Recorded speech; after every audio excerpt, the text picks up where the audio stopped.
That Bob and Ray's granddaughter, Chris Elliott's daughter, is on Saturday Night Live. She's the one who plays Angelina Jolie. I don't know if you saw that clip. No. She's pretty good looking. Yeah. Can you imagine? That's Chris Elliott's daughter? Daughter is on Saturday Night Live. Who knew that? I didn't know that. Man, we're getting old. Oh, boy. That's crazy. We've seen way too much.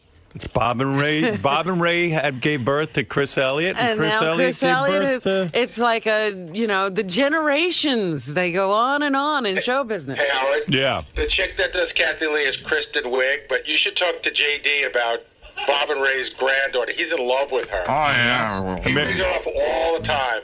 I'm in love with Bob and Ray granddaughter. Abby Elliott. What's your name? Abby Elliott. Abby Elliott. I just saw a clip of her. She's pretty cute. Oh, my God. Me and Steve Brandano have huge crushes on her. Yeah. She's hot. And she can act, too. Yeah. Is she in any movies? I don't think she's in any movies, but apparently she's dating, I forget the guy that just got divorced. That was Fred Armisen. And he just got divorced, and now I've been reading about that whole scandal. Supposedly dating. So he's dating Bob and Ray's granddaughter. Yep. Bob and Ray. Robin and I think that Bob and Ray were married and had they children. had a child, Chris Elliott. Yeah. But yes, Abby Elliott, major hot girl. Wow. No kidding. Yes. She. Hey, what's going on with you? You still banging the stripper, or are you done? It's here. There's nothing. I saw a picture of her. She's so hot. I can't figure out what's There's going on. nothing really to talk about, and not that I really don't like talking about it in the first place. Because now every time I try and flirt with a girl, it's what about your stripper? What about your stripper? And it's like, so it's ruining your action. Well, I mean, it's just. I figured you would have married that stripper already, based on the picture I saw. No. Was she trouble? Not trouble, just not the type. She's not the one. Not the one. No. Wow. Boy, you're a player. I don't know about that, but whatever. Why do you think she's banging you? I mean, seriously. I mean, you're not going to give her a relationship. Like, what do you have? You got some kind of mojo over this girl. I really don't care to discuss it. Yeah. No, really, seriously, what do you think it is? I mean, How high are the heels she wears? Kevin Nealon has a theory that the higher the heel, the more messed up the girl. Really? I don't know about that, but listen, she, she, likes to do things with me, Yeah, that's good. Imagine that. It's a mystery. It's not I mean, it's going to remain a mystery. Whatever. If you ever let me interview her, I would really be pleased. Do you actually talk to this girl? Huh? What? Huh? Do you talk to her? Do you talk to her? Yeah, a little bit. Oh, God. Here and there. A little bit. I don't do a lot of talking to anyone. I know. That's what I'm saying. It's How amazing. do you keep her around? That a girl that good looking. Well, she got a little mad at me. Never mind. I don't want to talk about it. Why'd she get angry with you? No, because, we didn't hang out one night, and, she got frustrated with me because I wasn't out. So. Yeah, you're crazy, you man. weren't out. I figured you'd be banging her nonstop. What does he mean he wasn't out? I didn't go out. She wanted to go out with him, and he wasn't He available. wouldn't come out. He's amazing. Yeah. He's really amazing. He's the unavailable guy. No, I'm just very antisocial is what it is. Yeah, because I would think a guy like you... You thought he was sitting at home because there was no opportunity. Yeah, I mean, JD doesn't get laid a lot, and all of a sudden he's got this gorgeous girl who's interested in banging him and going out with him and being with him, and he's just like, man, I don't know. Yeah. That's what I mean. I mean, it's really an amazing story. I don't know. I'm fascinated by it. Call me nuts. It's just, I don't know. What? You're making it sound douchey, but, No, I mean, it's amazing how you're the hard to get one, In the relationship, I figured she'd be the hard to get. That you'd be chasing her. She's chasing you. I don't know. I just, in the relationships I've seen in my life with roommates and my parents or whatever, it's just like, I'm not really, I don't see, I don't know. I just don't. You don't What see did long. he say? It's just a lot of I don't know. drama He and didn't say stuff. anything. It's just a lot of drama and stuff that I don't want to be involved in. I'd rather, just be alone and not have to But deal with you're anyone. causing the drama in this relationship. Yeah. No, I'm not. I'm not doing anything. Listen, That's the drama. She's seen other people too. I mean, we're all, Yeah, but it sounds like she might really like you. I know. Yeah. Well, that's not, Jeb, I just figure you're sitting at home picking your ass, and all of a sudden this beautiful woman wants to go out with you and probably bang you at the end of the night. And you're the one who won't go. I get the impression that if JD, if she said to you, "Hey, I really dig you. I want to be exclusive, just me and you," would you say yes? no.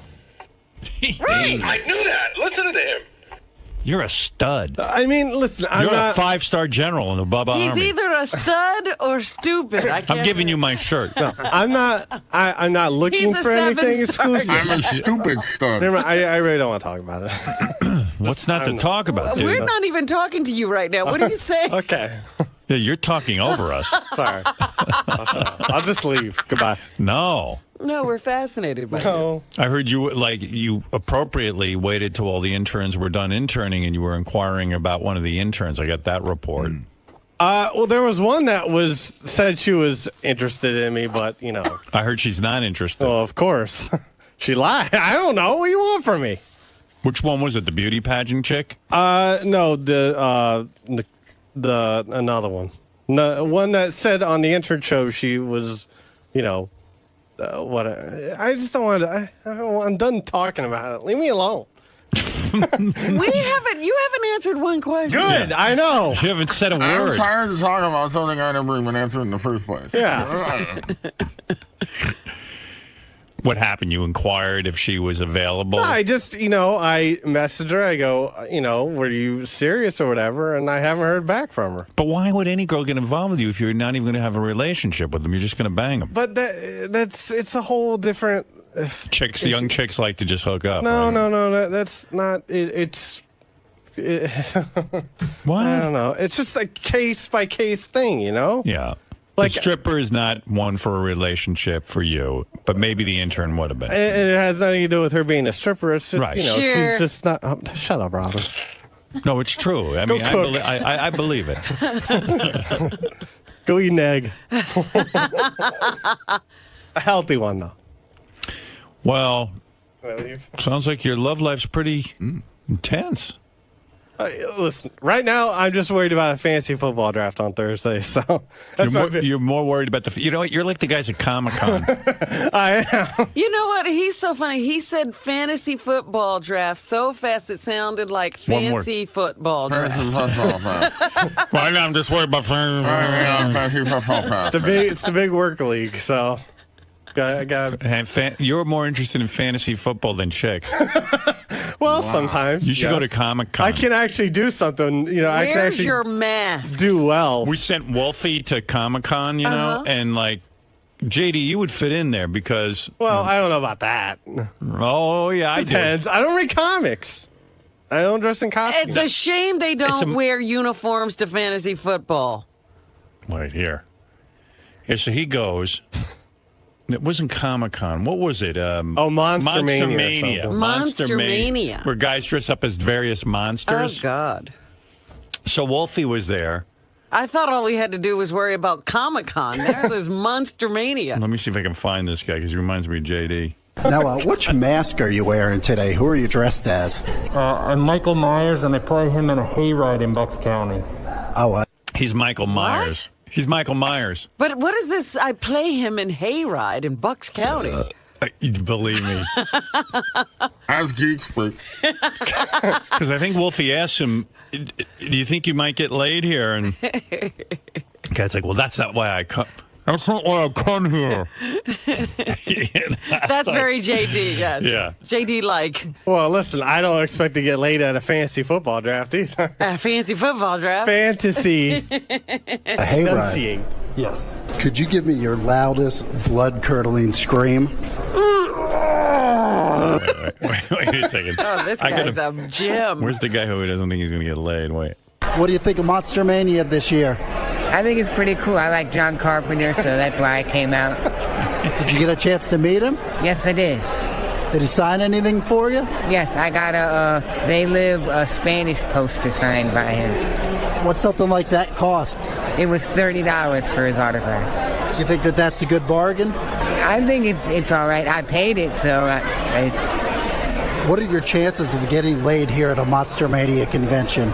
Probably low because that's not why I come. How much money have you spent today?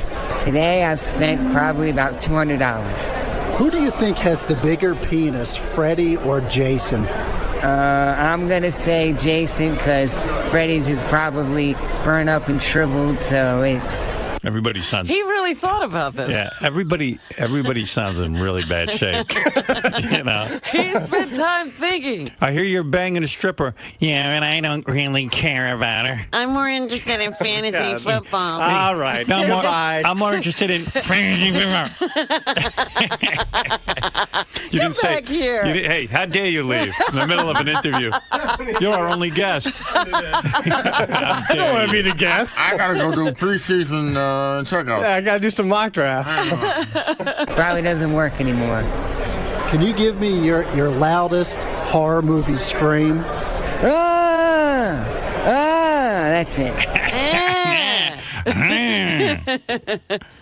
Wow. Well, I'm just saying. It shocks me that a guy who doesn't get laid that much could be so cavalier about one of the hot. The picture. You thought he was consumed with I gotta get laid. Yeah. And he's not. It's kind of sad, too. Like, I'm listening to that guy, and he's no kid. I mean, he's probably a slow adult or something. I mean, I don't know for sure. It just sounds that way. And he's paying $30 for John Carpenter's He autograph. spent $200 so far. I don't know. It's just sad to me that, like John Carpenter, he's got enough money, I would assume. He doesn't need to be charging. What's he doing there? Yeah, what is he doing there, and why is he charging $30 for his autograph? I don't like it. And the guy, did you know? It's a Spanish poster. The poster's not even in English. Right. Like, why, they couldn't even get him an English poster. John Carpenter signed a Spanish poster. Do you think he speaks Spanish? I have it in Spanish. You poor bastard. You know, and he's probably living with his mom, and he ain't got no money, and he's blowing $200. And those posters are tacked up all around her house. I'm pretty sure most of these guys will live with their moms here. Now tell me, who are you dressed up as today? Just a zombie. I actually work at a hayride in Bucks County. Do you do this for a living? Well, during October I work at a hayride. That's the only time I do it. But Sounds a little like High Pitch Eric. That hayride in Bucks County, a lot of these people work there. Yeah. I'm thinking of going there if I retire. aside from that now. What do you do for a living? Actually, right now I'm pizza delivery. Oh, okay. Do you live with your parents? Unfortunately, yes. How's that going for you? So far, so good. Do they support your love for monsters and all things creepy? Pretty much, yeah. I mean, they haven't ever had a problem. They all mumble like JD. Right. They all talk fast. Pretty much, fantasy football fantasy. What? Fantasy football draft. Yeah. With it. Could you give me your loudest, blood-curdling scream?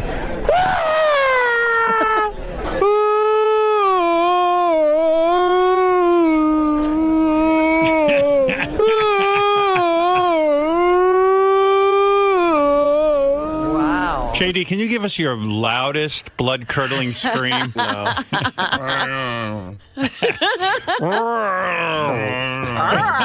Oh, what is that, JD? Can you... Wow.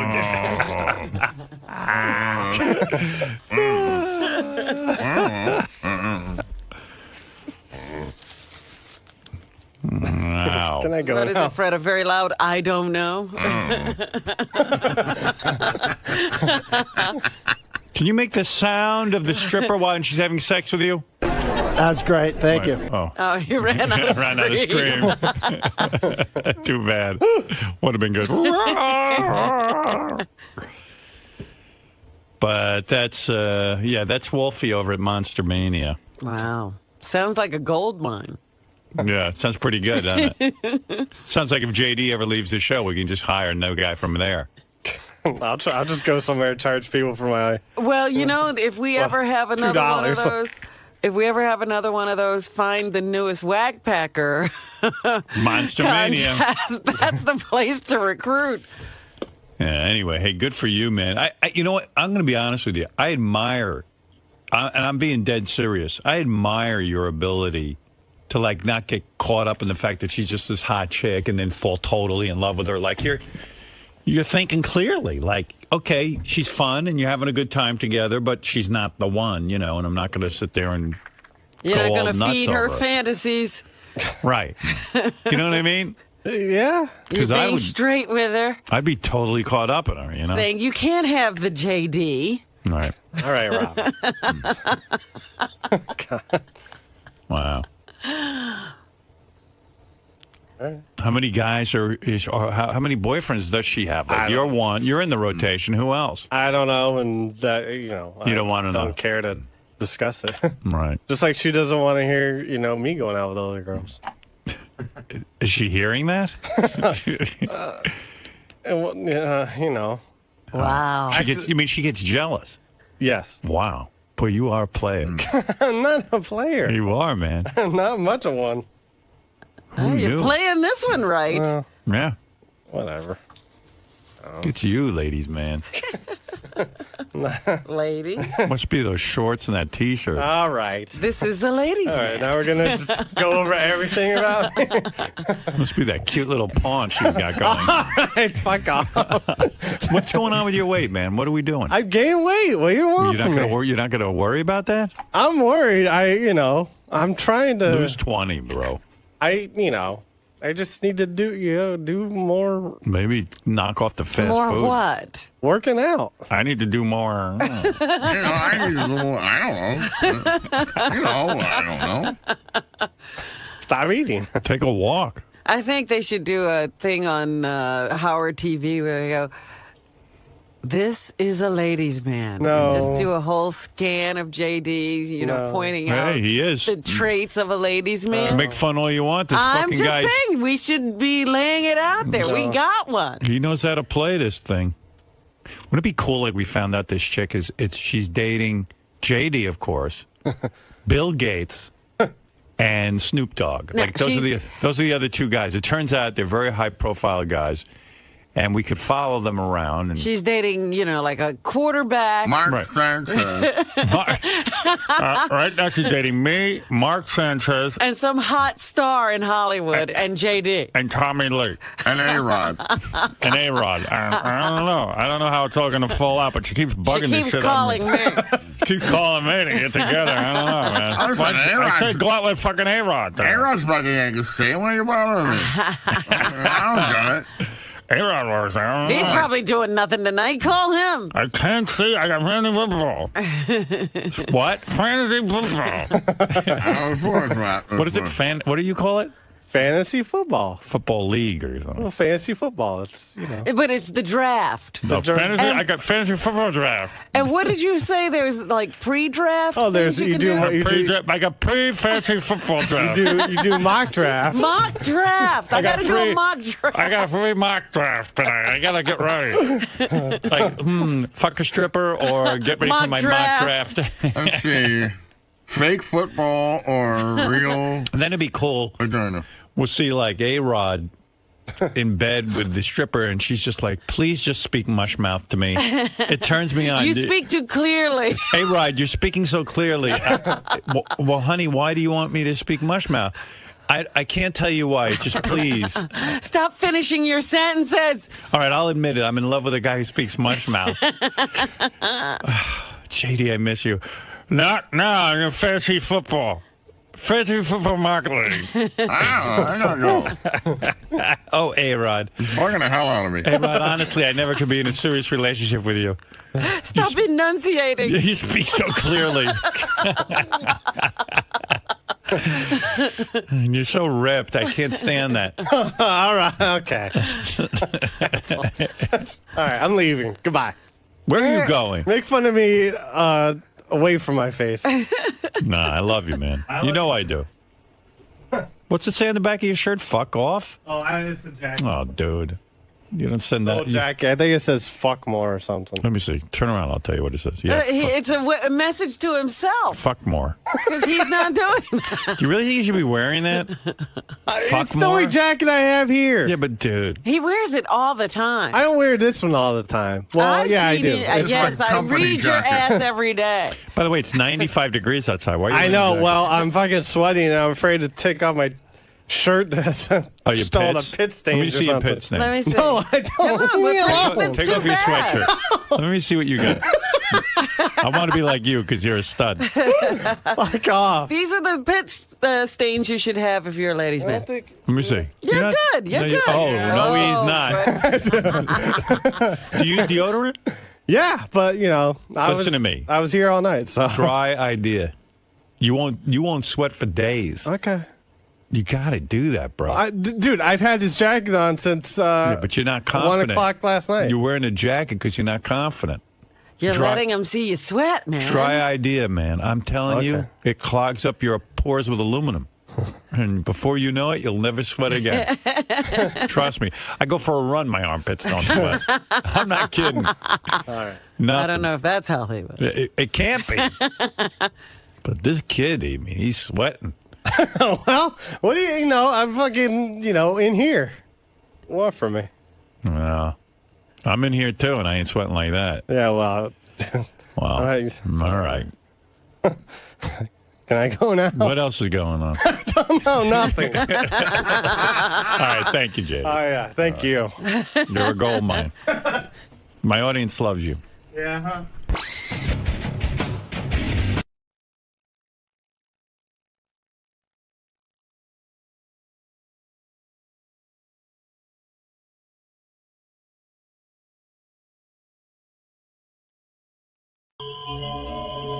Mr. Stallone. Mr. Stallone. Yeah.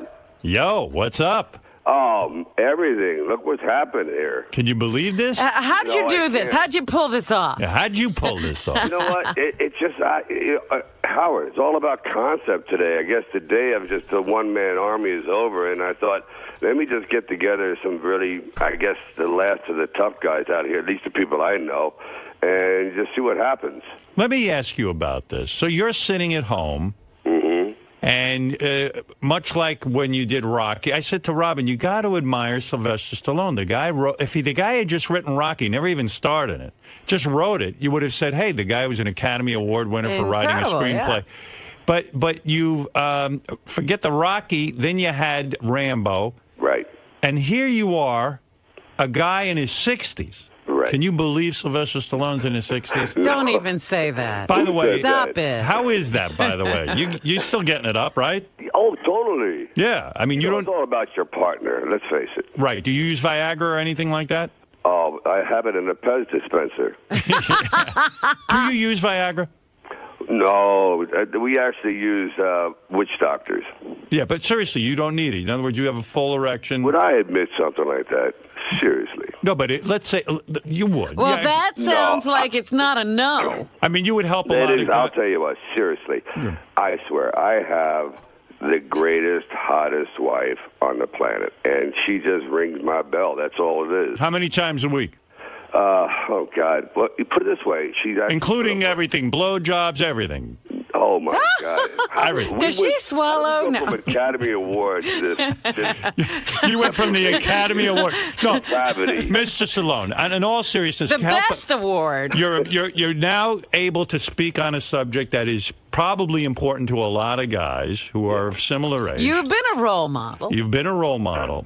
You are saying if your partner is hot, Yeah. you do not need Cialis, Right. you do not need Viagras, No, unless you're jet lagged. and you still have a thick, full erection. Oh my God. listen Are you to this. thick? No. Actually, this, Are you thick or are you pencil thin? am I jousting? Am I? No, but your swinging brother, in the wind? your Is that brother what you're told saying? me, your brother and your mother told me you were very thick and full. That he was big, right? Yes, that he's big, and everyone knows But it. they know. They know. Your mother I don't knows. shower with my brother. Yeah, but your mother changed your diaper, and your mother even told me you had nice sized balls. She was looking at my forehead. Right. No, but in all seriousness, you make a good point. Right. That actually we haven't made any point, but no, it is. No, I it is. think it's all about a certain kind of chemistry. There's no question about it. You still find your wife. How many years you married now? 13?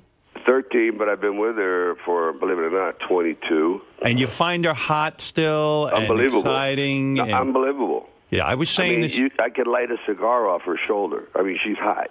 If she was in a horrible car accident and she lost her looks. Right. It would be hard to get it up. No, but she's so hot that you're able to maintain this physical need. No, I kick her to the curb. You would. Really? Yeah, absolutely. I told my wife that Wow. as well. I said, look, honey, I got to admit one thing. I am shallow when it comes to that. Is that The reason right? I love you is because you are put together. Now, all of a sudden, if someone throws a mustache, puts a mustache in a Mona Lisa, Right. it's not the Mona Lisa anymore. Exactly. You know, Well, it's at least you're honest. At least you're Rivera. telling the truth. At least yeah. you're honest about it. Hey, Yeah. do you know? And Geraldo Rivera, it's not that, it becomes very masculine. But by the way, look how you go on and on and on with your career, and this. Well, he's hit. He had hit a little spot, a patch there. Yeah, in his 50s. And you figured it out for yourself. Nobody else was figuring it out. I think everything comes around. I really do. And if you kind of try to hold yourself together physically, I think it's just a matter of it's the Ralph Lauren syndrome. His clothing is very retro, but now it's hip. It just comes around. It's who's interpretation. I'm reading about this movie that you wrote, and the most shocking thing is those two putzes, Steven Seagal and Jean-Claude Van Damme, turned down the film. Right. Now, did you talk to them personally? I talked to Van Damme, yeah. Steven Seagal, he was down in New Orleans doing that show, and he had beef, not with me. We get along fine. He had a beef with the producer. They had done 6 DVDs together, and they just weren't talking anymore. Are these guys kicking themselves in the head? I mean, Steven Seagal is too fat to kick himself in the head, but if he could still do the karate, right? Are these guys kicking themselves in the head that they turned you down? And I think Van Damme is. I think Steven is. He has his own agenda. I have no idea what he's doing. But I was in Kiev a week ago, in Ukraine, promoting the film, and there was our host there. Happened to say, "How do you get along with Van Damme?" And I, related a story that to me is mind-boggling. That he went off on this somewhat this trail of how he wants to do romantic stories and how his love would be traced through the generations. I said, "Who's playing the love interest?" He goes, "Me," meaning himself. I said, "Who's directing?" He goes, "Me." And I go, "Who wrote it?" "Me." "And who's editing?" "Me." And he goes, "It's the best movie I've ever seen." I go, "Why?" He goes, "Because it's me." And I went, "Okay." But you want to be in an action film? And he said, "Really, I'm not doing action right now. I'm doing something else." And I went, "Okay, fine." I mean, can you imagine the balls on this guy? This Van Damme hasn't done a film in years that anyone's heard of. Right. Sylvester Stallone calls him, and the film is good enough for, Bruce Willis, for Arnold Schwarzenegger, for Steve Austin, for Mickey Rourke. I mean, for all these guys, Dolph Lundgren, it's not good enough for him. Well, like I said, I was in Kiev, and someone put him on the phone, and we were talking about him. He goes, "You want to tell him something?" I said, "You're serious?" He goes, "Yeah."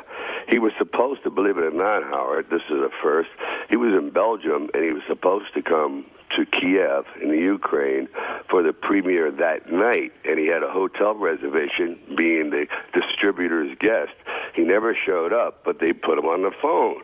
And I said, "Claude," he goes, "Yeah."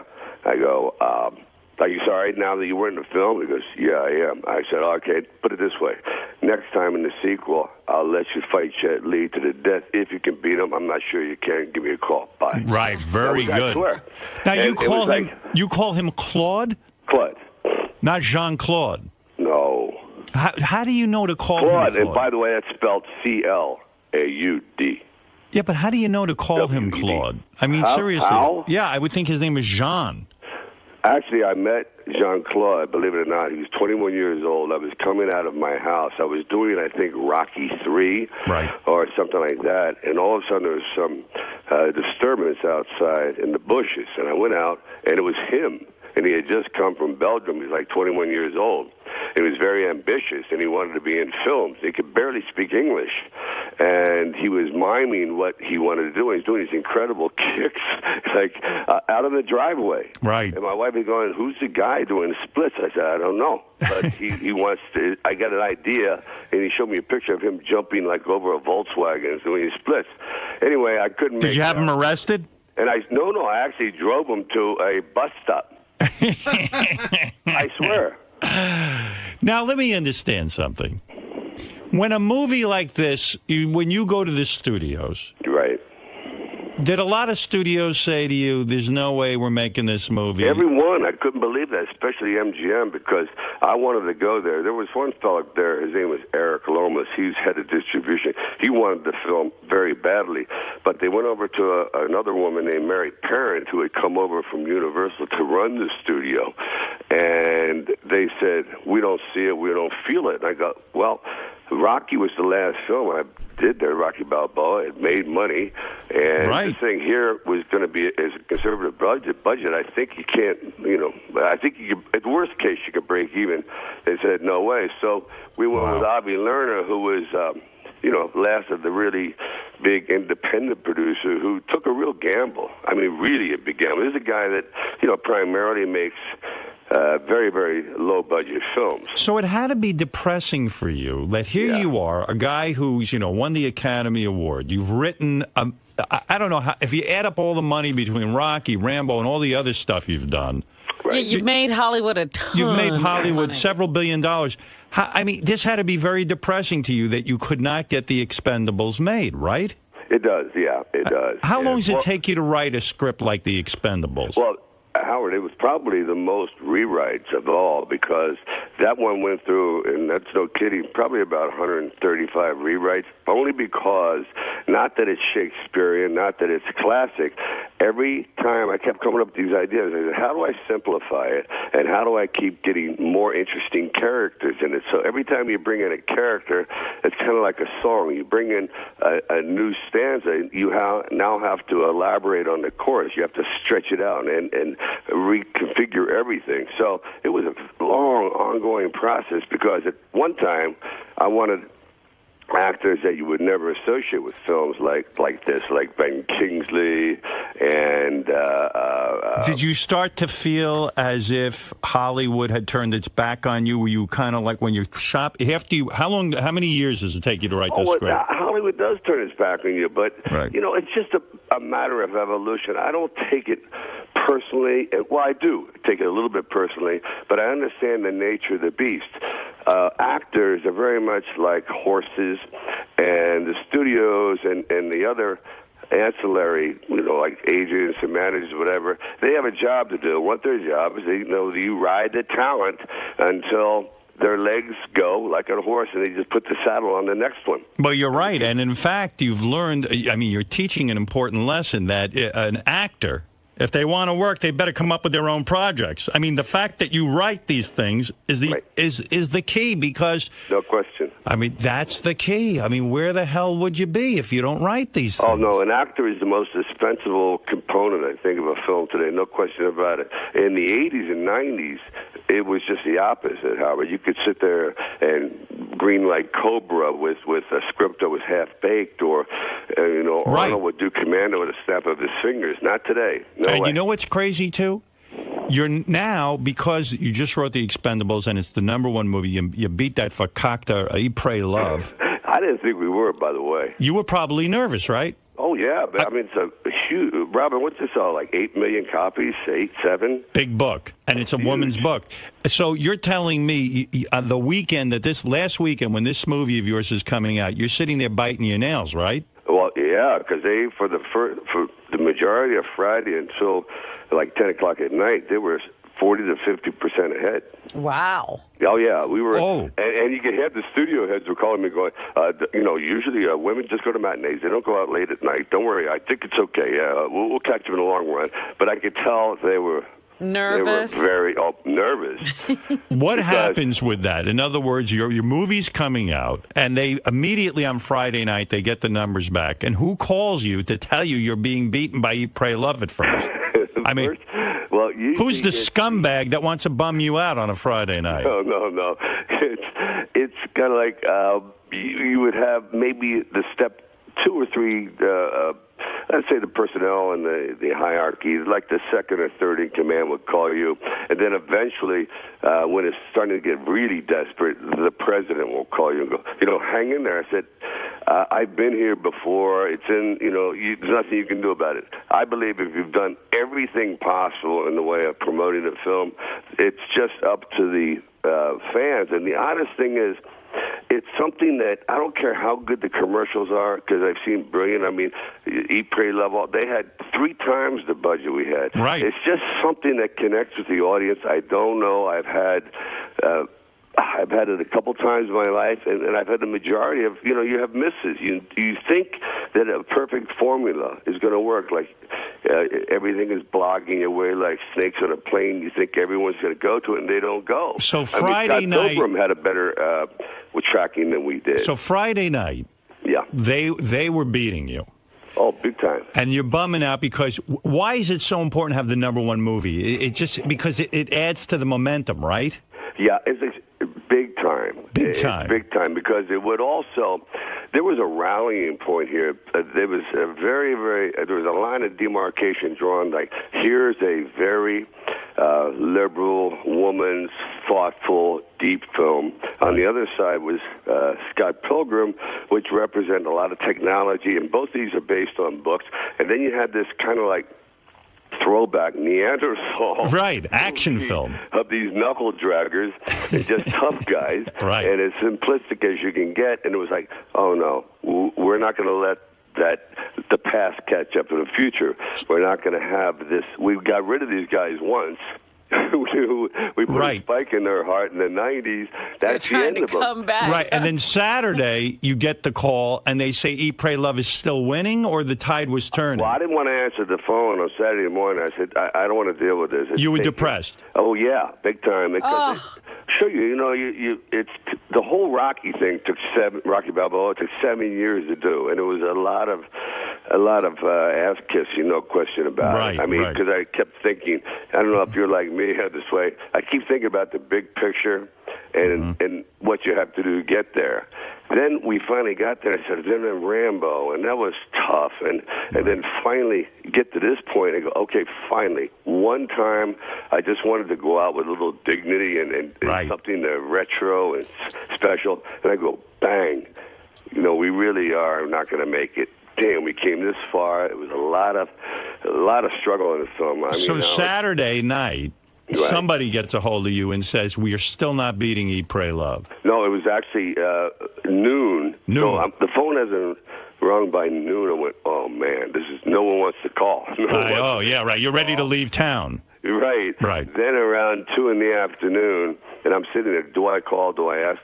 I know, I don't want to know. I think it's great just to be ignorant and not know the truth. I'm in total denial. I'm doing like the ostrich with the head in the sand. And then finally around 2:15, phone rings, and my associate Kevin King goes, we beat the woman. We beat him. We've done it. We did it. And you can see that he had been up all night. And the relief in your body, I mean, it's probably like going... Yeah, this sounds miserable. This Friday, Saturday. It's miserable. I mean, because that is miserable. Because this guy is Sylvester Stallone. He's done it all, and now he's like a beginner again. He's got to relive the whole fucking experience. But what makes him do this? He's got a lot of money. Why do you keep going out there doing this? I don't know. It's just. I mean, what else is there? It's just something that's in your blood. You like to compete. I think that the more you really get in touch with that kind of immature part of you, that kid-like side, that competitive side, you just stay in the game. So who's the first person you call when you find out you're the number 1 movie of the weekend? I swear to you, I didn't call anyone. I just sat there. I didn't want to rock the boat. Did you drag the wife into the bed and bang her hard? Well, Actually, I tried to do that, but she would have no part of it. Really? Why? Her period? Well, because when I was in that frantic mood, and said, calm down, just enjoy the moment. I said, I'd like to enjoy the moment. Join me. He goes, no, you enjoy the moment. She says, no, when you're in a state of mind, you're just you're too hyper. I went, yeah. So what do? You just sit in the house and stare at the wall? Pretty much, yeah. That was it. And then I called up Arnold. Right. His people. Then I went over and had lunch with Arnold. Ah. So I go over to a guy named a place called Giuseppe Franco's, right on Cannon in Beverly Hills. I thought Giuseppe Franco was a hair cutter. Exactly. Right. And it's kind of like this clubhouse. Right. And we go there in a place called Cafe Roma. We go in the back and we have a cigar, and he's so with it. He goes, "Yeah, that's fantastic." I mean, he's more enthusiastic. Something when you have Sylvester Stallone's accent doing Arnold's. Right. Yeah, that was good. That wasn't bad, actually. That wasn't bad. And he was so fantastic. He kept showing up at the premieres. No one asked him. He's in Sacramento. He's taking a night flight to make it to Vegas. He came to Hollywood. That's a nice thing that he did. It's unbelievable. Seriously. Yeah. To get Arnold Schwarzenegger in the movie would be a fortune. And he did it for free. He did it for free. And no, he doesn't get a little taste? Nothing, zero. He just said, "Hey, I'm happy to do it for you." Whatever you want. I said, "Why don't we do this on our prime?" Jesus. Of course. You know why? Because you're too goddamn competitive. That's exactly right. And not only that, the studios were making too much money on the two of you being apart. That's true. That's true, too. I would have thought after this last weekend, your wife would have come down in a negligee and just blown your brains out. No, I mean, I really, you know what? I'm a little pissed at this. You don't know my wife. She's still, believe it or not, incredibly shy. So thanks anyway. What do you mean incredibly shy? She doesn't wear those kind of outfits. She's incredibly modest. She's beautiful. She's an astounding body. She's the best mother. She's best lover. She's best everything. But she is, without a doubt, this incredibly modest person. But you think she'd come down since they Sly? I'm so proud of you, my God. She'll do that. But the negligee saying I wanted devour. So what do you mean? The sex is sort of, I'm not going to say boring, but it's very straightforward. No, it's fantastic, but she's modest. So it's where you have... In other words, it's pretty straightforward. You get on top, maybe... She likes to be romantic. Sly's the initiator. You're the initiator. Yeah, totally. I mean, you've got to really make beyond initiating. It's like every day I show up with flowers and chocolate. Remember she wants to be romanced. Exactly. You sound like a guy in the middle of the front door. You sound like a guy who's been in therapy. You know why? No. And I mean this in a positive way. You seem to know that you have to connect with your wife on some other level than just the physical. No, there's no doubt about that. Her whole key is she's very gentle inside and doesn't like any sort of very, very quiet, shy. So, like in public, she doesn't like to hold hands. Really? She feels like people are watching. Yeah, she doesn't want to make any waves, nothing. She's the complete opposite of what you would think. Hey, do me a favor. Yeah. What do you have, a BlackBerry or an iPhone? iPhone. Take a picture of your wife's ass and send it to me. I want that. Do that for me. Actually, what is the big deal? There was an incredible photo of her, and I was on the cover, or inside on, I think, one of the Vanity Fairs. And Helmut Newton, the great photographer, shot it. And I didn't realize how well built my wife was until I saw this picture. I went, "Oh my God!" That can turn you on.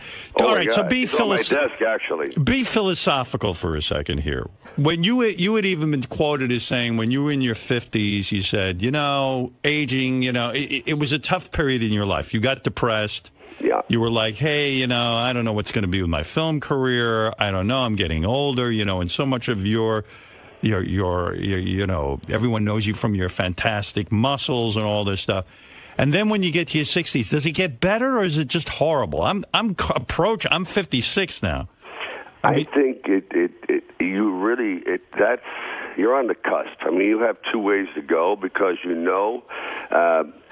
don't, like that old saying, youth is wasted on the young. You have it now together. You know how the game of life is played. yet your time is pretty limited, and somewhat of your physical skills are not all there, but your mental acuity, your wisdom is peaking. So you're saying this is a good time? It's a good time. It's a bad time for, like, you get some tough injuries, but it's a great time if you can somewhat hold yourself together. But you say you get tough injury. I mean, everyone's a maniac like you. I mean, from doing this film, you broke your neck. Yeah, it was pretty bad. You not only broke your neck. He broke his actually, neck. what it is, let me give you the exact thing. What Steve hit me so hard that he drove a bone spur into my spinal cord and did a hairline fracture on a disc. So they did an operation. Steve Austin? And now I'm sort of bionic with the plate and the screws and all that stuff. Steve Austin. See, you can't do these scenes with wrestlers. Why do you not act in these? In other words, like I remember, didn't you once like Dolph Lundgren on Rocky punched you in the chest so hard that you nearly died? Dolph Lundgren almost killed me. Yeah, he punched you in the chest.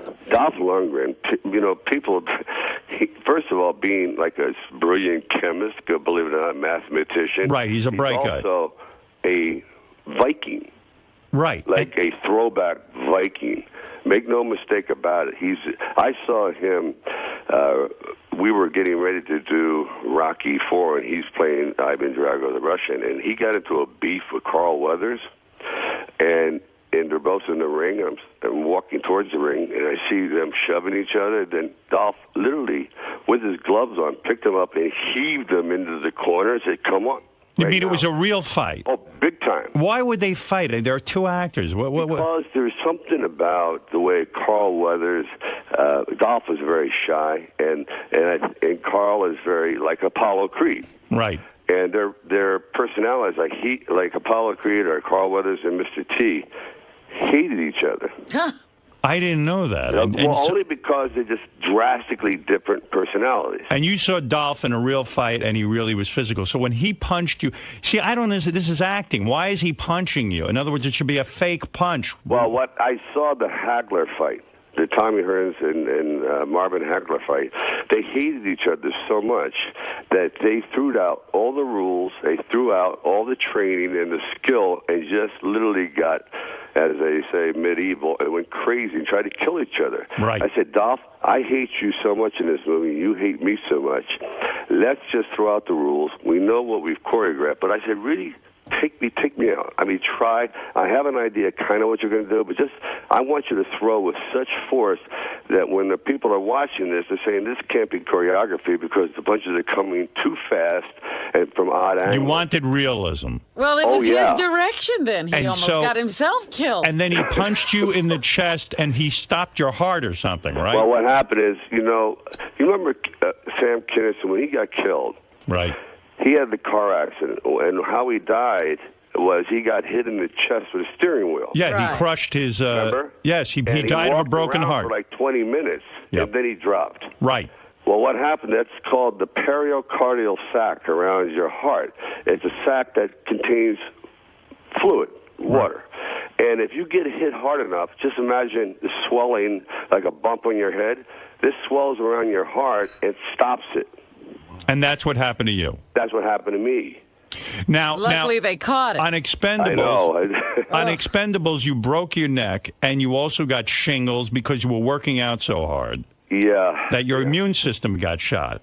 Totally shot. And really, this is insanity. Now this Gavone, Jean-Claude Van Damme, challenged you and said you didn't really break your neck, didn't he? He tried to discount you. Did he really say that? I don't know. I'm asking.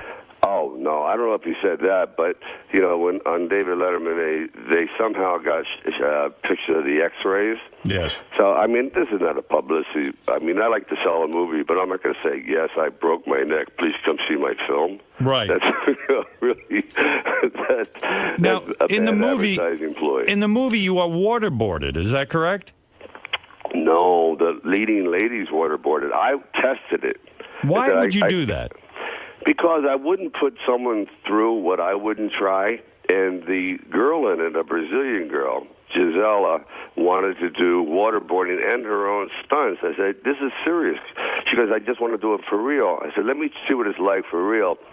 So, Steve, also, they hold me down, they pour water over that rag. Yeah. And what people don't realize about waterboarding, it's you breathe in the water. You're drowning. Right. Why do you want to do this for real? Why does this because actress people have want talked about waterboarding so much, and rather than the old cliche of a girl tied to a chair and you're smacking her around and say, "Give me the information," or using the old electrodes and you're wired to a battery, you're being shocked. I wanted to do something that people have never seen, but we've heard so much about, which is waterboarding. Did you confess to anything while you were being waterboarded? They weren't asking any questions. They didn't ask any questions? Does he think now that Hollywood will rethink its position on him and start opening their doors? They will. Yes, you really think that? He's got the #1 movie. What's going to happen now is, as Sylvester Stallone will tell you himself, he could walk in with a shit script tomorrow, and now they're going to be ready to make it. That's the joke. Absolutely. No. Why do you say no? Because if I came in with an action film that has an interesting concept and I'm surrounded by, like, younger guys, then maybe. Where you have to think of, like, the Dirty Dozen. I'm now Lee Marvin. I'm now the older John Wayne. And it's all about incorporating the whole audience. It's pretty amazing that your average audience, the majority are like 25 years and younger, and they're looking at The Expendables. So I can't expect that to happen twice in a that's row. an interesting analogy. Maybe you should pull a John Wayne next and do like one of those sentimental, but like an action film, but sentimental. I would do that in a second. Yeah, I'm thinking of that. I might write something up for you. I'll see if But I have to die, probably. Well, that's what didn't John Wayne do? Yeah, so big deal. I'm ready to go. A big deal. I'll kill you off. Listen, take 2 or 3 phone calls. Do me. And where's that hot wife of yours right now? She's upstairs in the bed. Naked? Oh, no. Are you kidding? No. I told you she's modest. Did you make love to her last night? She's probably wearing a fencing outfit or something. Did you make love to her last night? How dare you? Did you? I don't know. You don't even remember. It was a close call, though. It was a close call. How many daughters you have? 3? 3 beautiful daughters. Are they beautiful? Yeah, and it's not going to be fun, Howard. I was going to say, how old are they now? They're 14, and 11, and 8, and it's not looking good for me. Isn't it true that if you want, like I don't see pictures of your kids in the tabloids. Why is it that I think a lot of these stars who complain about their kids being in the tabloids, they really want them in? You can keep your kids out of the tabloids if you want, can't you? Yeah, you can. The only time I'm seeing is because the paparazzi is so efficient today. Yes. If they were snipers, I'd be dead every day. I mean, they're that good. Yeah, they can get so, you. If you take them to a restaurant, and even if it's a remote restaurant, they find out. And they nail you with a telephoto lens and you never see them. I don't see your kid, but Surrey Cruise is in the paper every day. They must call photographers, Tom Cruise and his wife. You think so? They have to, right? Don't you think so?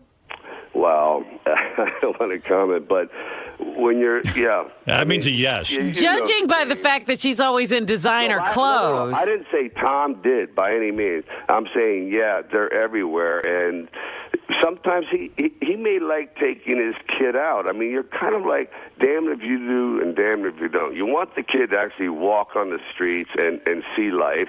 And I'm sure he likes walking down the street with Surrey, but then again, he's chastised for it and blamed like you're trying to flaunt your kid. He goes, no, how about I'm just trying to live my life? Well, that's true. By the same token, does Sly think his daughters are going to become like Paris Hilton and, the other celebrity There's always that kids? potential.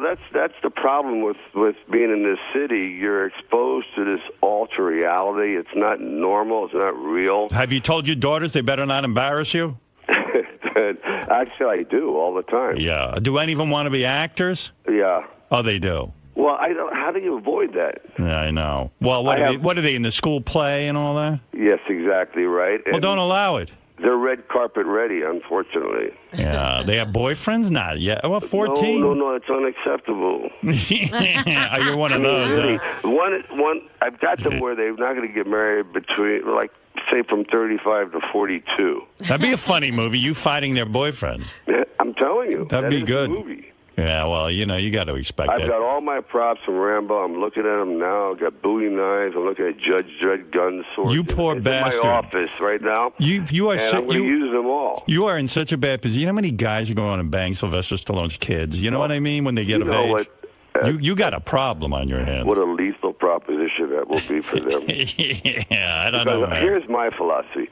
When you're touching them, you're touching me. Oh. Right. And therefore, I don't like to be touched by a guy. Okay? Yeah. So therefore, you and I have a date with destiny. Let's take a couple of phone calls. The movie is called Expendables. It's the #1 film in America right now. Sylvester Stallone has done it again.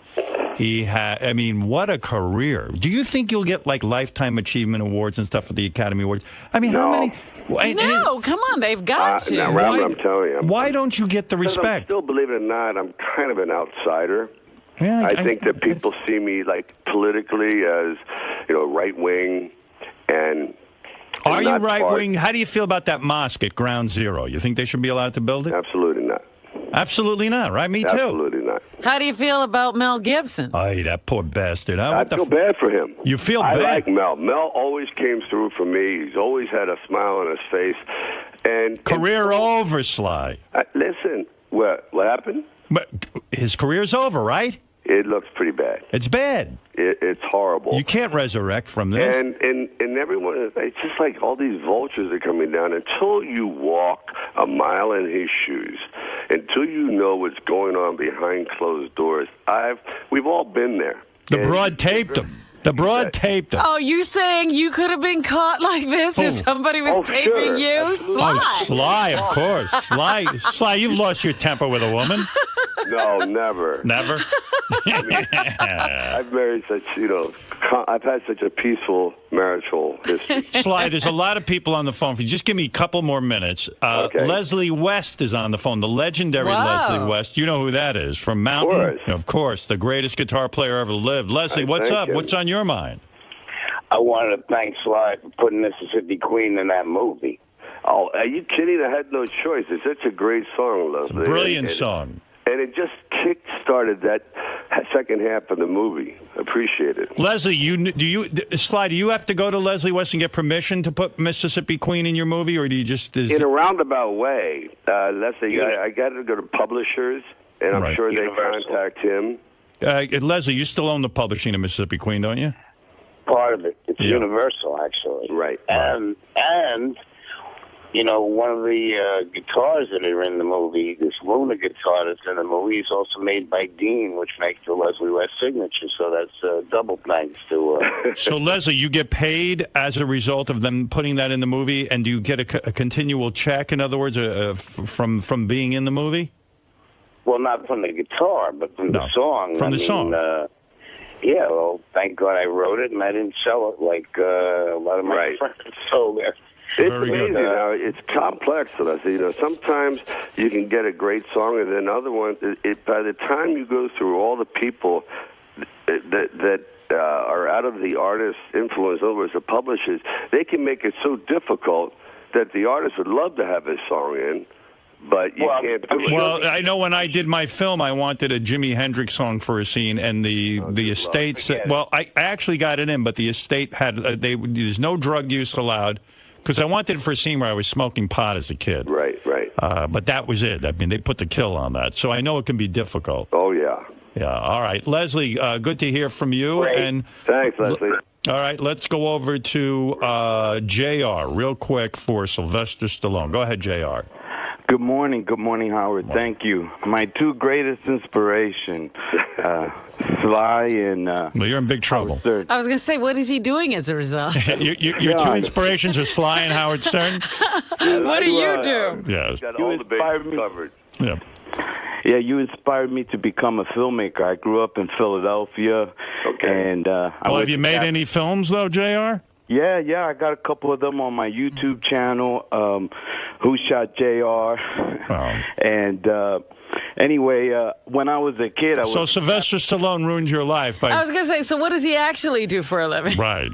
Well, now Sylvester Stallone inspired you to be a director. Now you're making your own films on YouTube. You have your very own YouTube channel. Well, it got into the film festival in Philadelphia. It did. All right. Well, very good. Into the International Film Festival there. All right, JR, congratulations. I'm getting rid of JR. And you wonder why guys grow up with complexes. Come on. Sat there for 3 hours. Let's face it, the guy was a bore. Todd, go ahead. Hey now, Howard. Good morning. Sly, I'm a big fan. Listen, one of your movies that isn't talked about a lot is The Wars of Flatbush. Yeah. And I just wanted to get a little background on that. I know there was a lot of collaboration on the writing of it, yourself included. Right. And I just wanted to understand some of the background about it. All right, what's the question?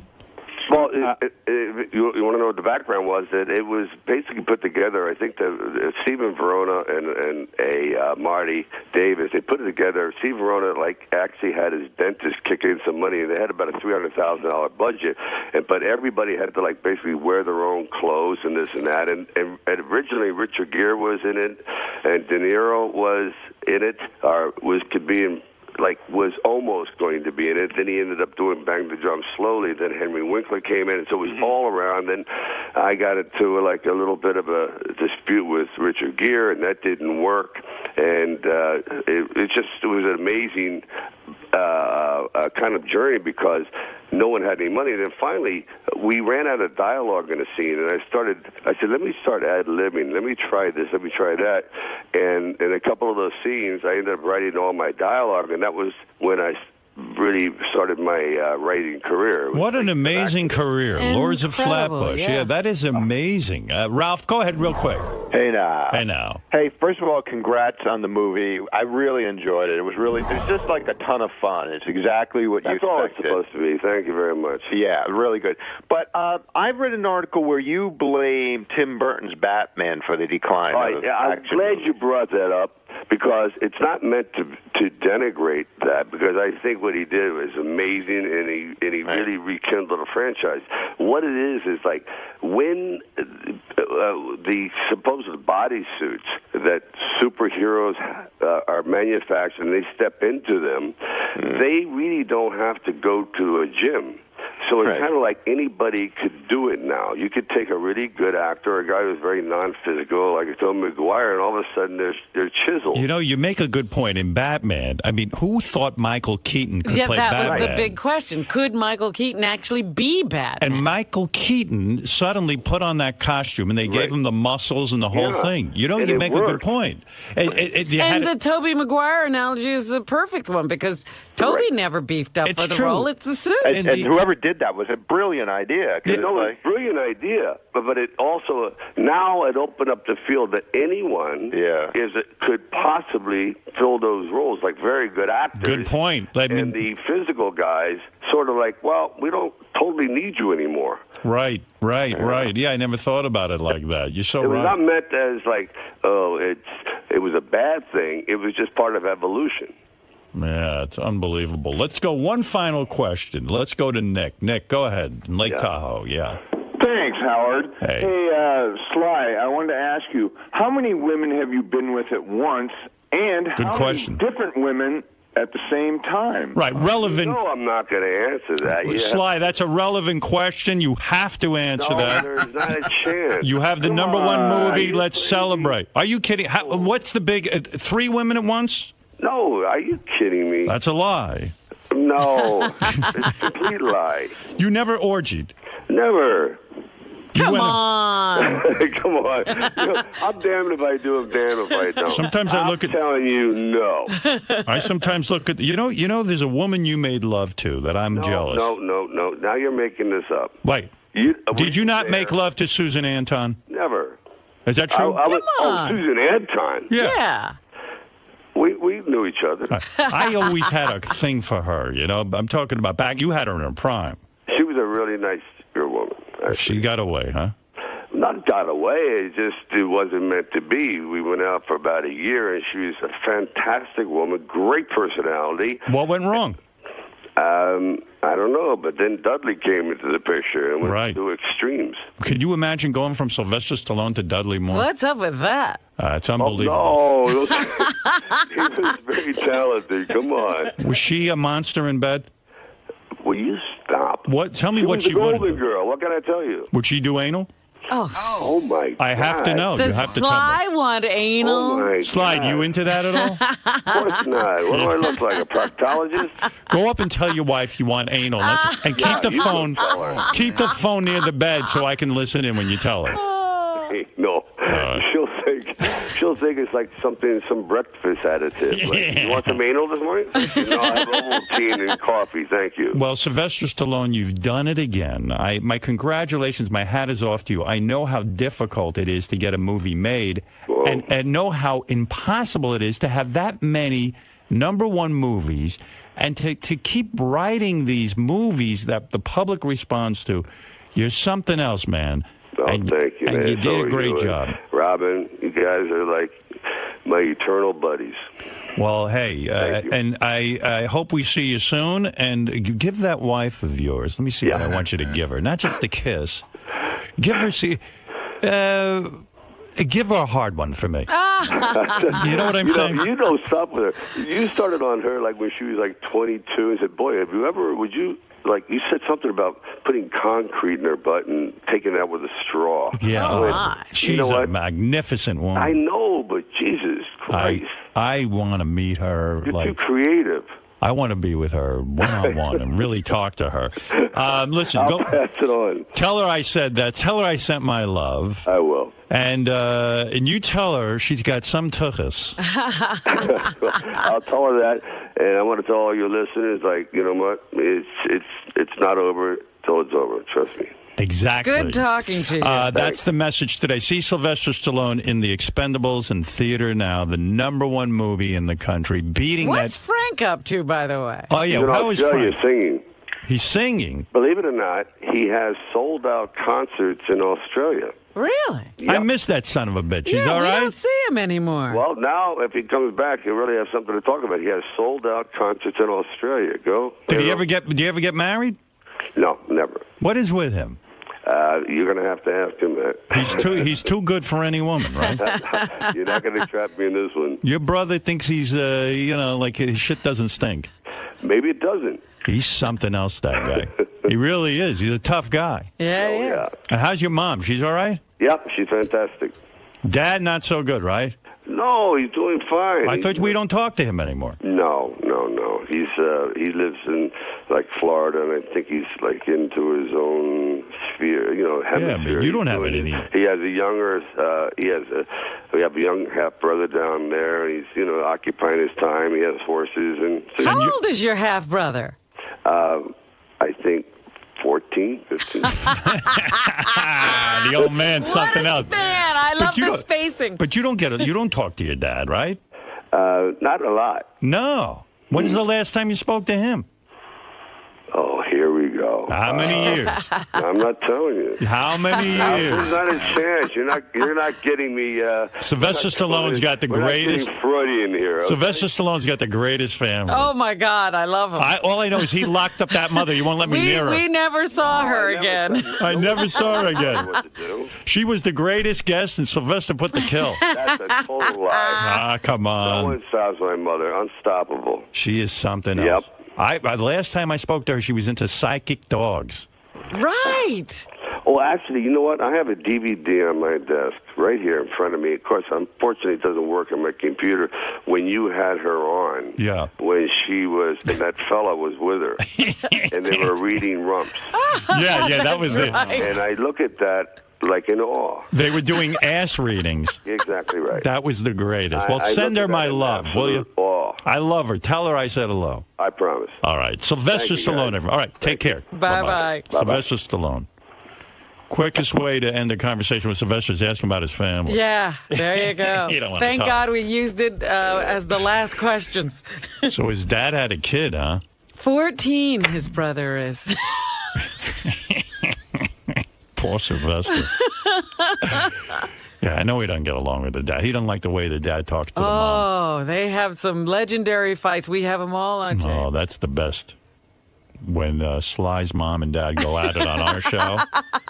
You son of a bitch. I wish we'd been on satellite back then because they were cursing. That's right. And we had to bleep like crazy. Have we ever played the unbleeped of that? I don't know. God, one day we gotta. They were the best. Well, anyway, I'm happy for Sylvester Stallone because really, yeah, this is amazing. What a remarkable career.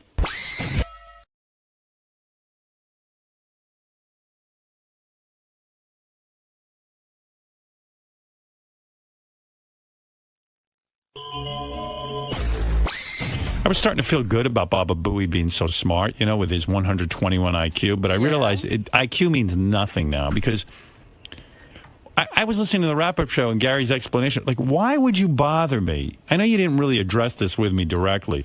After the angst that Greg Fitzsimmons has caused me writing his foreword, why would you bother me for a blurb? I just don't get it. Like, you were the guy who even came to me and goes, boy, Greg doesn't get it, does he? I guess I saw a blurb as not a big as not a big as a big a deal. A big a deal. A sentence is not a couple paragraphs. And you know what? I asked a bunch of people around here first, and they didn't think that it was, like I said, am I out of line? They're like, yeah, but you and I even said I don't want to be in the blurb business. I don't want to be in the forward business. And I know, listen, I mean, you're my guy and everything, but I really don't want to do it anymore. And you don't have to. And it's over. You know what it is? Once I opened up that box, that Pandora in her fucking box, I opened that up, and now it's like everybody with the blurbs. How is a blurb? I don't even have a book, and I want to forward. Yeah, I mean, yeah. How does the forward help you? Well, they can say Howard Stern wrote the forward. That's a marketing ploy. Well, when we get Greg on the ISDN line today, I'm going to just say to him, look, man, I can't write this. If you want, Benji, you'll write it, right? Yeah. And then I'll put my name on it if you want. Yeah. If you really feel good about that. But I'm also going to give Benji credit. I'm not going to. But, I mean, Gary knows how disturbed I am with this, and I've told him I don't want to be in this anymore. I had agreed to give a blurb to a couple of people. Like, I think what opened up the Pandora's box is the, if that's even the correct use of that. But what opened it up was that Lisa Lampanelli asked me for one. And I kind of just went, oh, okay. And I wrote a quick blurb. And then next thing you know, I think you did one for Brewer wanted one. And I wasn't going to say no to Brewer. He's a good guy. And so where's the part where you guys wasn't going to say no to Gary? He's a good guy. No, but I mean, it was just like, and then I came to you and I said, I mean, and there were like 10 other blurbs for 10 other books. And it was like, I can't even think of who they were. See, I didn't know about it. I mean, it's such a shallow thing. First of all, I hadn't even read any of their books. So how would I even fucking write a blurb? So I write, hey, these are the funniest people I know, you know. I mean, Brewer is fucking insanely funny. You know, I don't know. And then I had written a forward for Jackie. Then after they did that, then Ratso wanted one. Then after that, it was Artie. Then there was one for, who else did I write a forward for? I don't know. There was one other. See, then people start to say, well, why did you have to cut it off at me? Right, exactly. And then Gary does it. You know, that's like being in the grocery store and you're in the line and all of a sudden they close the register. But I mean, listen, I wasn't trying to bother you. I mean, you know what I realized? As easy as possible. And you know, I don't feel guilty about telling Fitzsimmons today I'm not writing his forward because he's got more attention from me not writing it. That's right. Yeah, he was on it. We gave him a show, and I even gave this guy a radio show. I've done enough. See, but that's what happens is because you gave him a radio show, he feels there's a bond. Yeah, I know, and there is no bond. I did it because I thought he was talented. I don't give people radio shows because of bonds. I don't care about a bond. But I think the feeling is if you gave him a radio show, you must think he's really funny. I do. And must really like him. Yeah, I do. I really do like him as a talent. I don't know if I like him as a person. I've never hung out with the guy. How the fuck would I know if I like the guy? Well, I think after that party, he thought you two were intimates. We're not. I invited him to the party because he's out in L.A. and I know him. And I thought it'd be nice to maybe get to know him a little bit. And I ignored him at the party. Honestly. I saw Greg, and then I saw, some other people, and I went to the other people. I gravitated to other people. Really? You didn't even spend any time talking? Zero time. Greg even came into the music room to jam with us. I left. Right. Quite frankly, he was upset even that when you were talking about the party and you were naming the people at the party, you forgot him. I did. I forgot that Greg was at the party.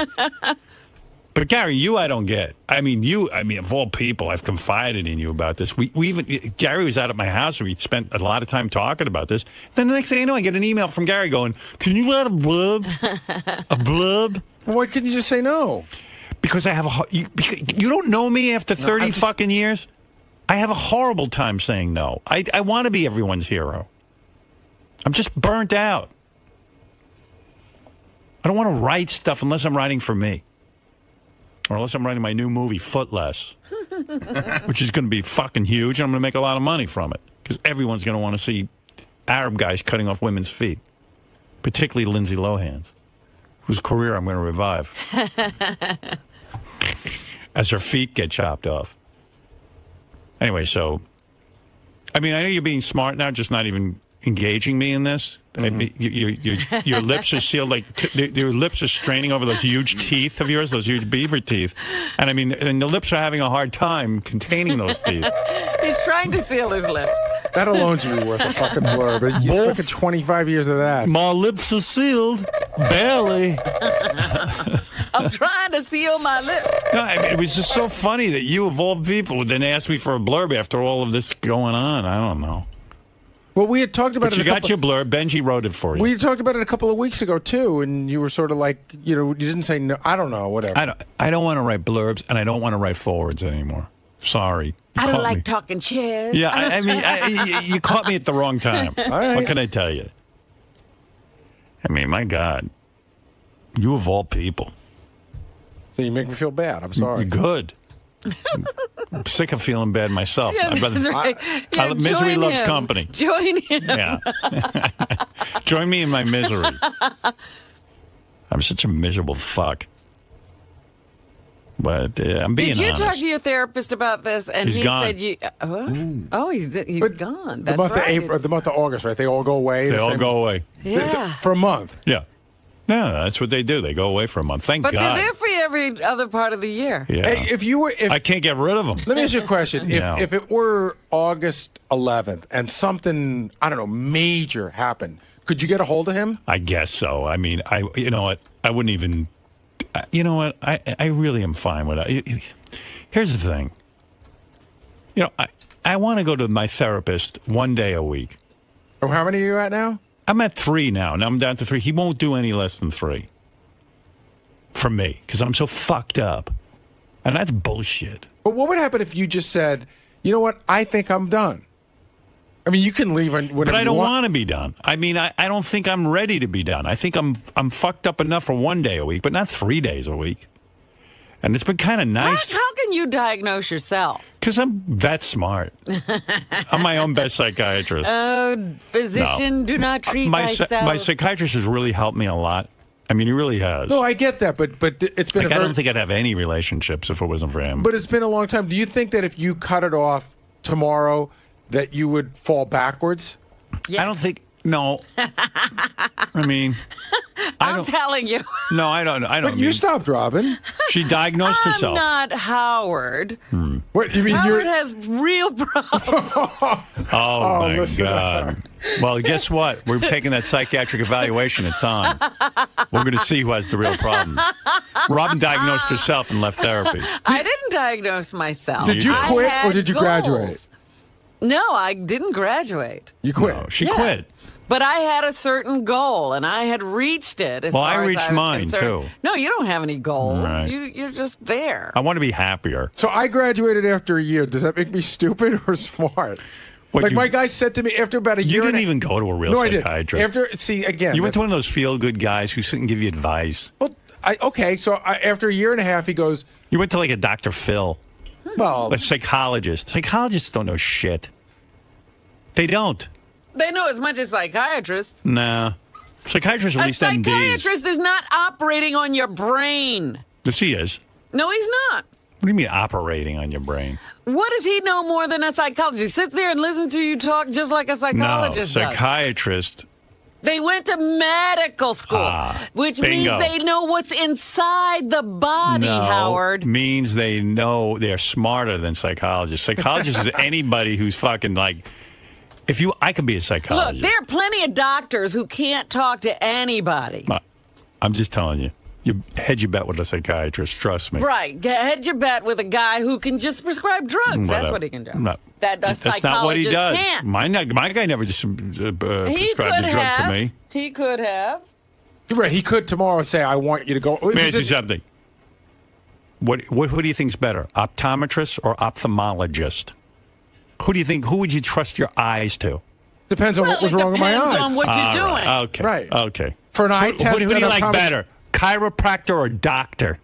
Depends on what you're doing. Okay. If my back hurt, I'd go to a chiropractor. What do you like better, a dentist or a psychologist? Who are you going to? Well, that's two different. That's oranges and apples. I don't care. Give me an orange and an apple.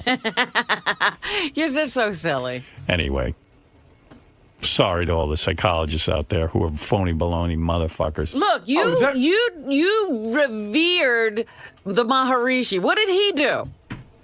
He kept quiet. Where did and he get get stayed his away training? from women who talk too much. Where did he get his training? From God. From the guru. No, from Jay Guru Dev. You think. That's what he told you. And Jay Guru he Dev. had no degree. And Jay Guru Dev was no loudmouth. He was a great guy. Where did he get his training?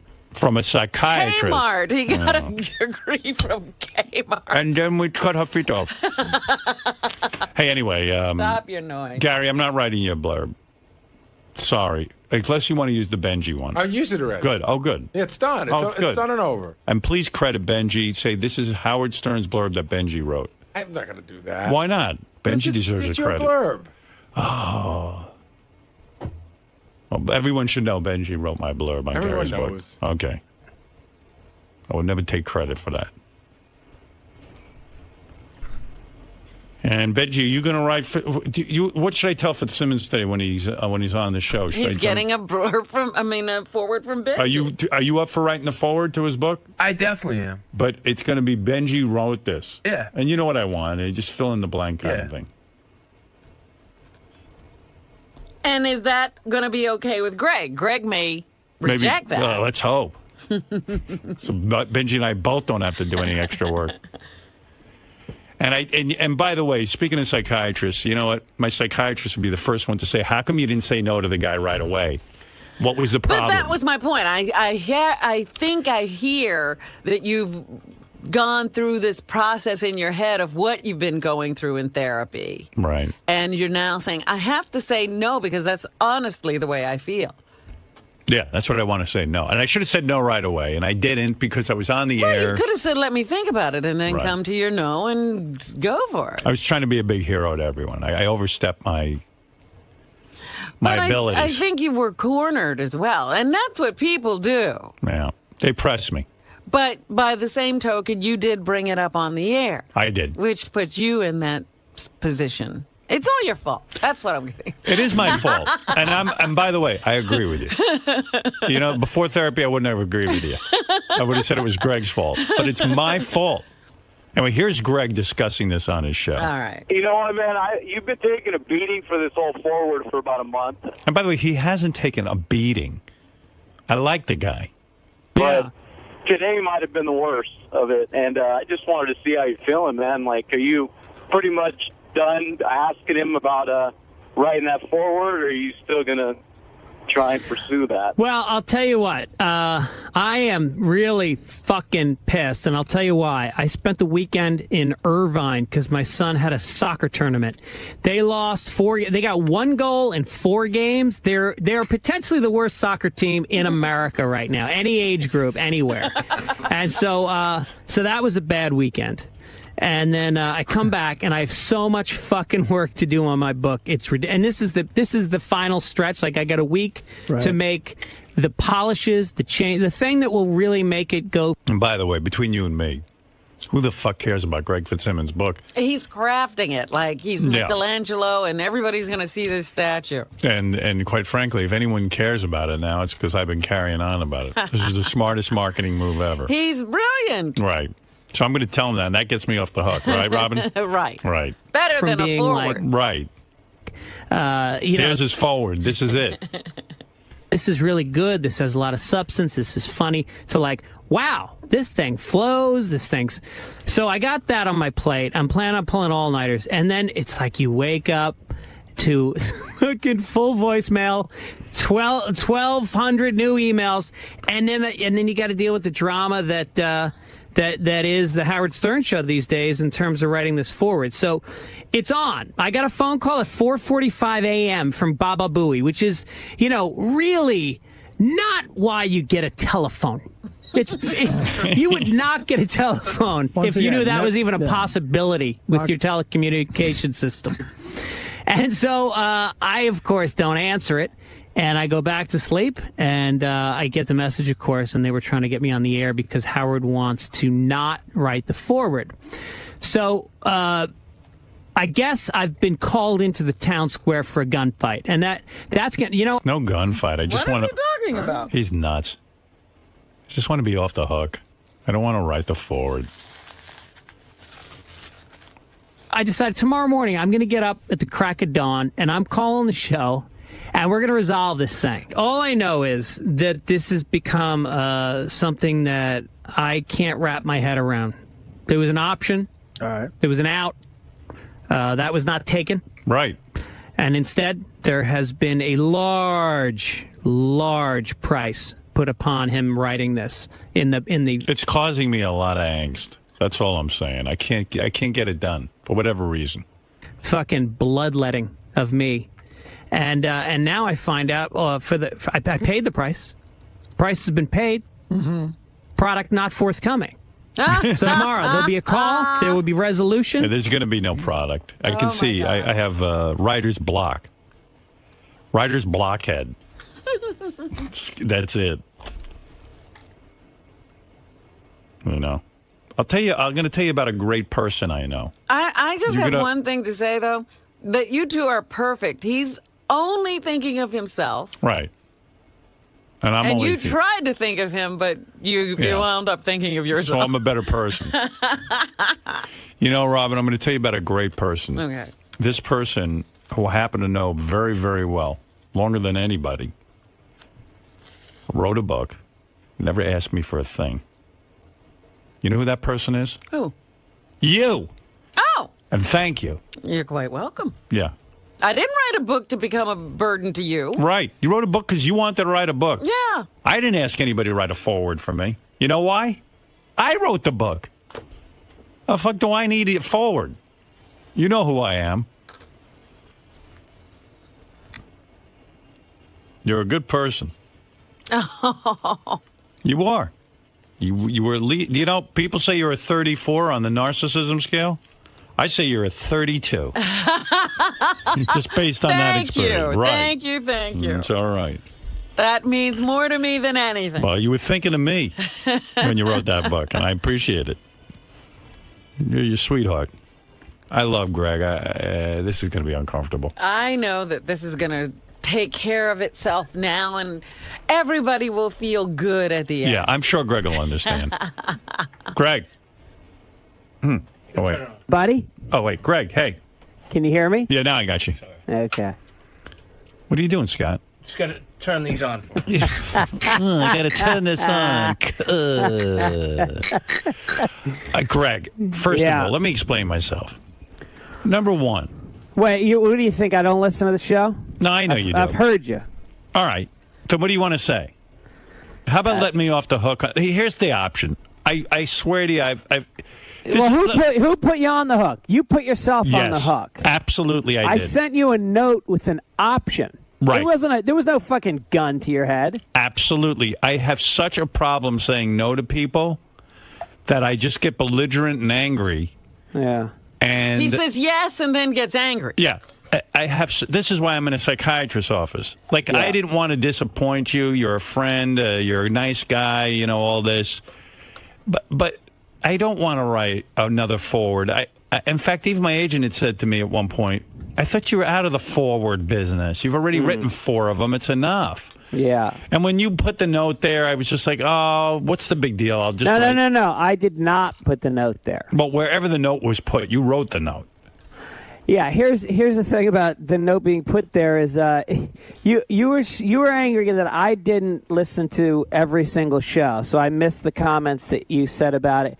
Well, how about your program director, who I told what the note was, not putting on your console and maybe saying, hey, he doesn't do these anymore. He's out of that business. Greg, a real man would have opened your note, read it, and said, I'm going to nicely call Greg off the air. This is what a real man would do. Yeah. Would nicely call you off the air and say, hey, Greg, I'm very complimented. It's something I don't really want to do. And say, I hope that's okay with you. That's what a real man would do. A man who knows who's psychologically fulfilled. He's gotten the right nurturing in life. He understands how the world works, how you deal with things as an adult. Now, doesn't have guilt. Well, then that man doesn't exist. If all those things have to come together. That's right. And now the unfortunate thing is you asked me to write the foreword. I'm the opposite of that. I'm very childish. I tantrum. And I say yes to everything and secretly get very, very belligerent. You're like the girl that fucks a basketball player and then sues him for rape about a week later. That's me. If I only had a vagina, I'd be suing every basketball player for rape. But the point is that here's what I'm saying. So this weekend they said, when am I being such a dick? I'll sit and write this thing. I started writing it. And it was just awful. It was full of anger. I was like, I don't fucking know Greg Fitzsimmons. I don't know his wife. I went to a party with him at Jimmy Kimmel's. I didn't even talk to the fucking guy. And I left. And even when he came into the music room, I left. And I was like, what kind of forward is this for Greg? I like Greg. Came into the music room. Howard, Jimmy sent me about 12 pictures of you and me playing guitar. I was teaching you the chords to Louie Louie. And you thought that was some sort of bonding thing. He doesn't even remember that. I don't even. I remember leaving when you walked in. I was done already. But anyway, listen to me. I was out of line. Let me apologize, first of all. I shouldn't have said yes. It was wrong of me. Now, I have an option. Benji is willing. No. Now listen to me. No. Listen to it. You haven't heard it yet. I heard Benji. Benji is going to write the forward. No. And I'll put my name on it. But I'll say, we got to be honest and say Benji wrote this, but this is a forward by Howard Stern. Yeah, no, I just remember, I guess about 10 years ago when I started doing Benji's show. And then, Benji then gave me my own show. And then, Benji invited me to his house in the Hamptons. But I feel like I don't know Benji. That's the problem. Can you recognize this then? So much good has come out of this. Nobody gives a shit about your book. And now they do. Because I've carried on so much about it. Absolutely. Right. Can't thank you enough for that. And listen, I don't give a shit about the forward and the whole thing. Of course. And the whole thing that I have been pestering you and pushing you.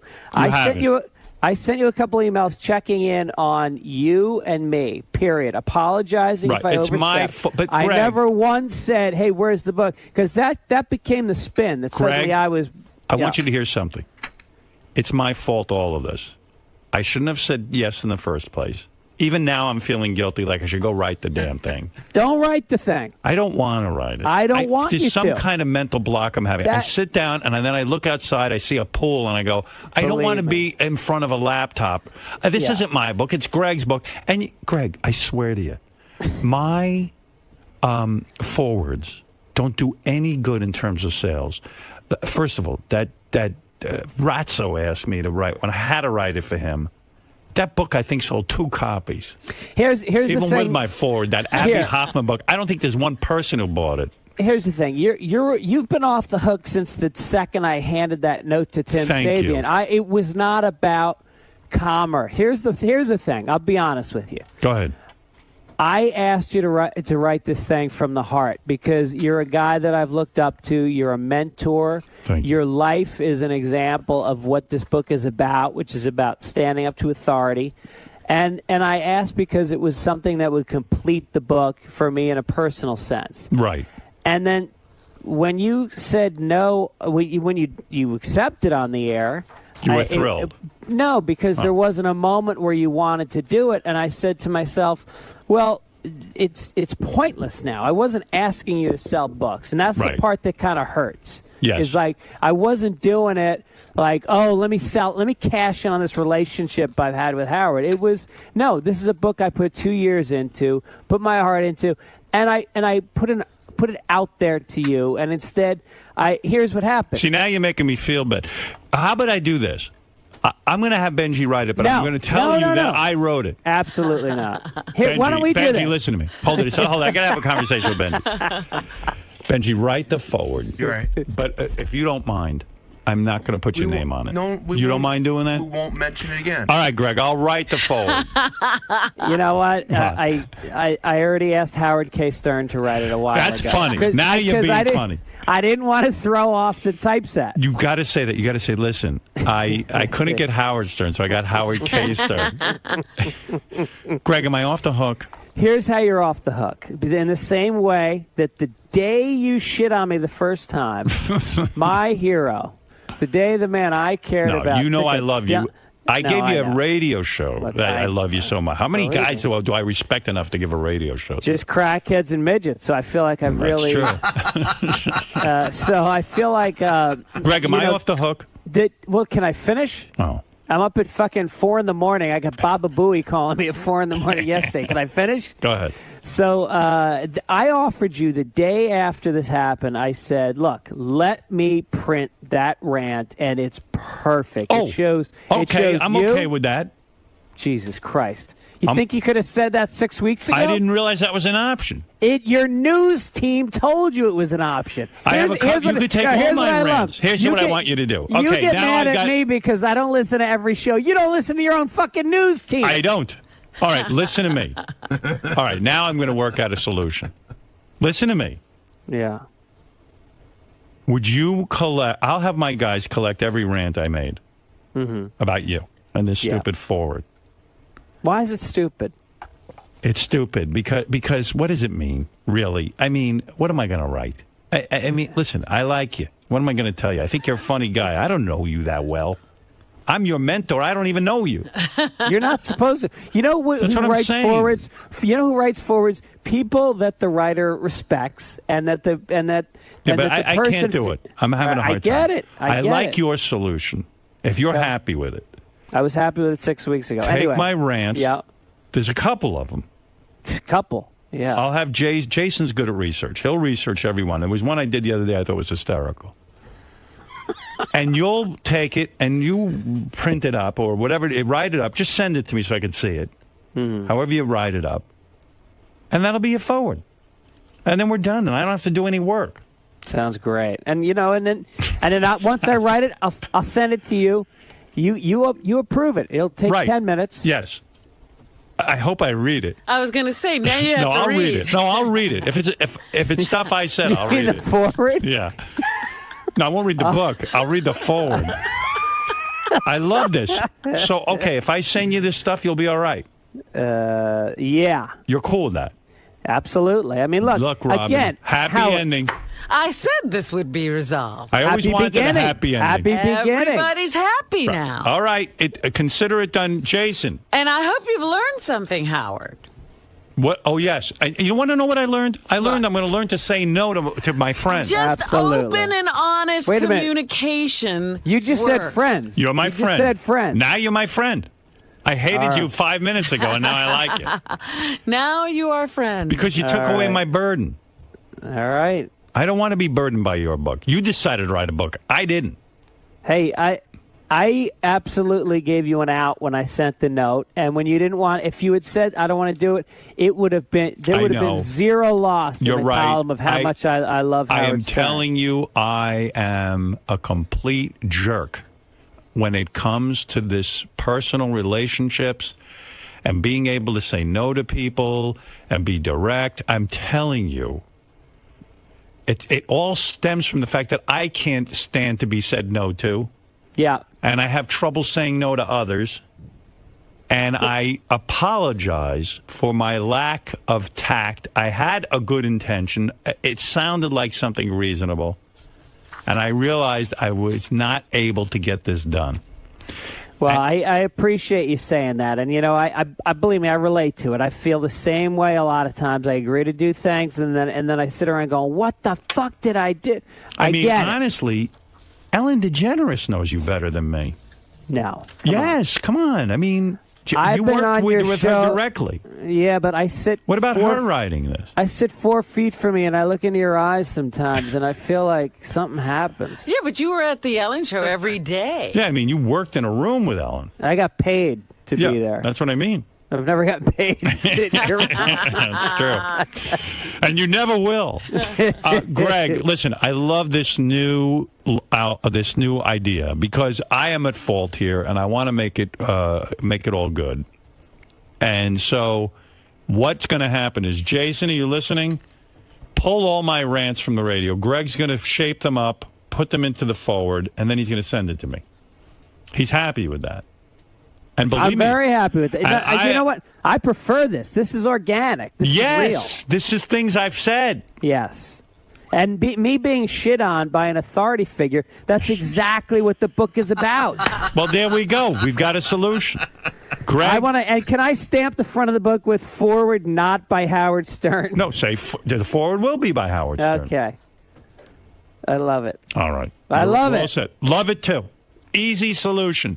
All right, I'll mail you the book so you can read it over the weekend. Thanks, pal. All right, thanks, Are you bro. going to have an audiobook? Of course. Yeah, of course. Of course. Yeah, Everyone's waiting for that. Yeah, that's what I love. I love how you, not only do you say no to the forward 6 weeks after shitting me on it, you along the way say, no one's going to read this book. No one gives a shit about Greg, who is going to read this book? Hey, he has a family. All right, that's true. Come on, Robin's got a carrying train on right. with his book. That's the other thing that was driving me crazy. I had to sit and write a forward for a book no one's going to read. I mean, my God, what a waste of time. I tell you, this is going to be a very big book. So, all right, we'll send you all my rants. Goodbye. No one's going to read the book. All right. All right, thanks, Greg. Thanks, man. I appreciate it. And you can use that blurb on the back. No one's going to read this book. Howard Stern. Yeah, how many weeks do you think it'll take you to approve the words you already said? I will absolutely approve them within a day. All right, I love it. I love it too. Thanks, Greg. Thank you, Howard. All righty. Later. Okay. Oh, I'm so happy that I spoke to Greg. See, Robin, when you talk things out. That's what I was hoping you would see. Yeah. Open and honest communication works. And I've learned my lesson. I promise you, Robin, right now, from now on, when I am asked to write a forward, I will be upfront and honest with people and say, listen, love you, but I'm not doing it. All right. All right? Very good. There you go. No more of this weeks and weeks Let's of anxiety. practice. Ask me a question. All right. Ask you. All right, Howard. Yes, Robin. I just want to tell you I have a book deal. Oh, I'm so happy, Robin. And, one of the things that would really make me happy, it would mean so much to me if you would write the foreword for this book. All right, I'll do it. Oh, no. Well, it's for you, right? Benji, get to work. Are you being you, or are you being like I'm being a comedian? anyone. Oh. I'm being a comedian. Oh, but it's not you. Anyone but you. It's not me. All right. No, I can't do that. I can't write it. You know what? I've written so many forwards, I just would rather not do it. I would But rather. I do the show. I know. You're my and I hero. love you. I love you. But I'm telling you, I can't do it. You're my mentor. Who are you? I felt we had a friendship. A mentor? And what is that mentor thing? I mean, it's mentor. Yeah, I love what he said. He's mental. Mentor. All right, listen. Love Greg. Love his solution. Yes. Happy, happy, happy. Everybody's happy. Gary, so what do you think about the outcome for Greg's forward to his book? I'm too busy thinking about my own shit to think about Greg. I really am. I mean, I guess they got it worked out, and Jason's going to send him some sound bites. He's going to transcribe, and that'll be the book. Do you think he was being a little too pushy about this? He just wouldn't take no for an answer? Well, he wouldn't take no for an answer. He kept telling Howard how he let him off the hook, but he didn't let him off the hook until Howard said flat out, no, that's not really... Giving you an out, isn't the same as I don't know. I think after the fourth time Howard got on the air and said, I don't want to do this, he would have said, all right, I'm going to go do something else. Now, you said you're really busy with your book. How's everything coming along? Good. It's going to press today or tomorrow, going to the printer. And I start working on the audiobook today. And then once I'm done with that, in a week or so, it's just now I just wait around until it's time for the book to come out and do all the press. Now, are you dreading for that audiobook to come out and get into Richard and Sal's hands? Nah, I knew it was, what are you going to do? I knew they were going to take it and, what are you going to do? Why, what am I, better than Dolly Parton? Fuck her. You're not going to sue Howard? I might get a cease and desist, a restraining order, I'll have to see. I mean, from the beginning, that's like the best thing in the world. I mean, to have, a transcript from the show, I think that's incredible. There's no, that's just, I would love that, man. You think that's better than Howard actually writing a forward? Absolutely. I mean, I can't imagine him writing anything that would be compared to, like, reading a transcript. I think it was in Bill Hicks' book. Do you remember? I think Bill Hicks did that. He did a transcript of the show. I don't know. Anyway, that seems like the best. Yeah, it's incredible. Are you a little disappointed that you're not writing a forward? No. I mean, that would have been fun and it'd be neat to get your name on something, but I have Gary's blurb, so I'm excited about that. Are you looking forward to reading his book? The blurb, my blurb, yeah. I'm looking forward. No, I am looking forward to reading his book. Yeah, I like books. Well, I think it works for everybody, maybe except Jason. But Howard doesn't have to write it. Greg gets something from Howard in his book, and neither of them really have to do a lot of work for it. It's all going to fall on Jason, so those guys are pretty happy, and I guess Jason is too. I don't know. What was it again? I wasn't really listening. He's going to get Howard's rants about it and use that. Yeah, so now Jason has to do all the work. Lucky Jason. I mean, it sounds good for Howard. He gets out of it. Fitzsimmons is happy to just keep talking about his dumb book. And Jason gets screwed. So, yeah, it sounds like a great solution. You looking forward to his book? The what? You looking forward to the book?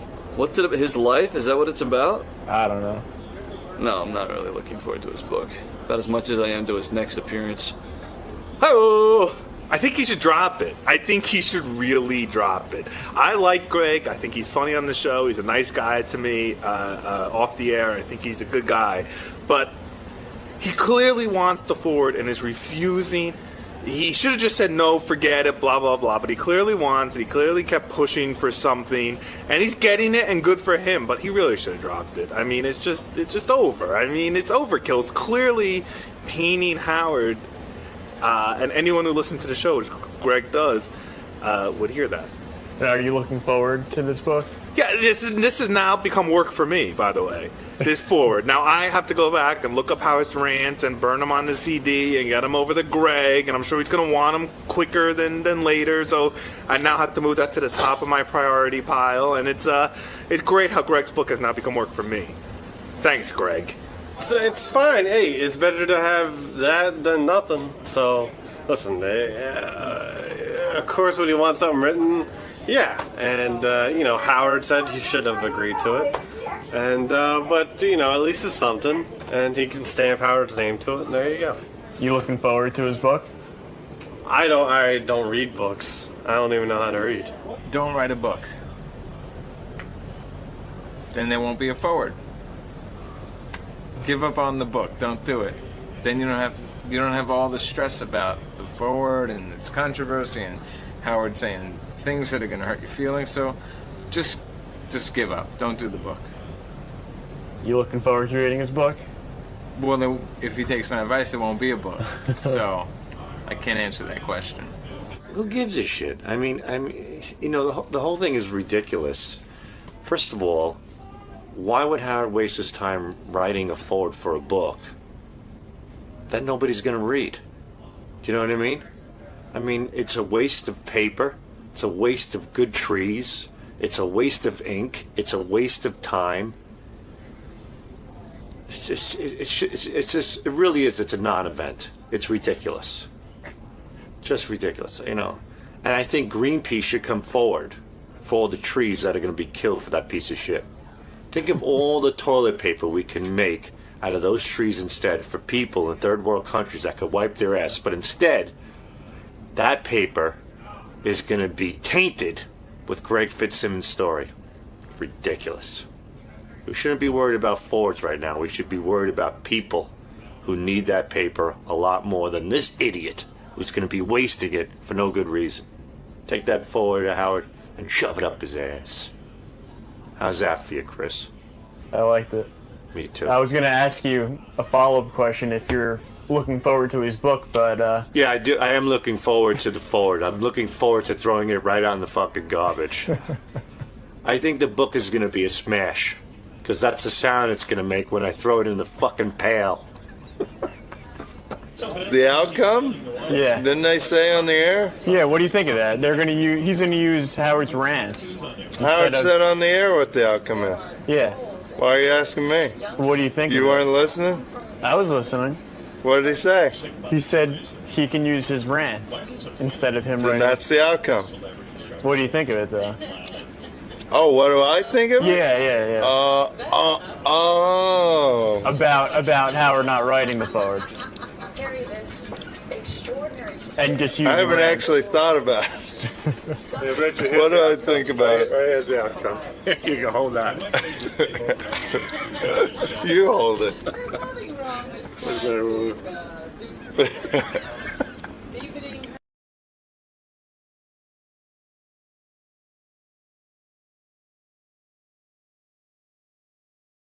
Today because Joe Pesci, one of my favorite actors, Mr. Joe Pesci, if I may say, is going to join us today as our guest announcer.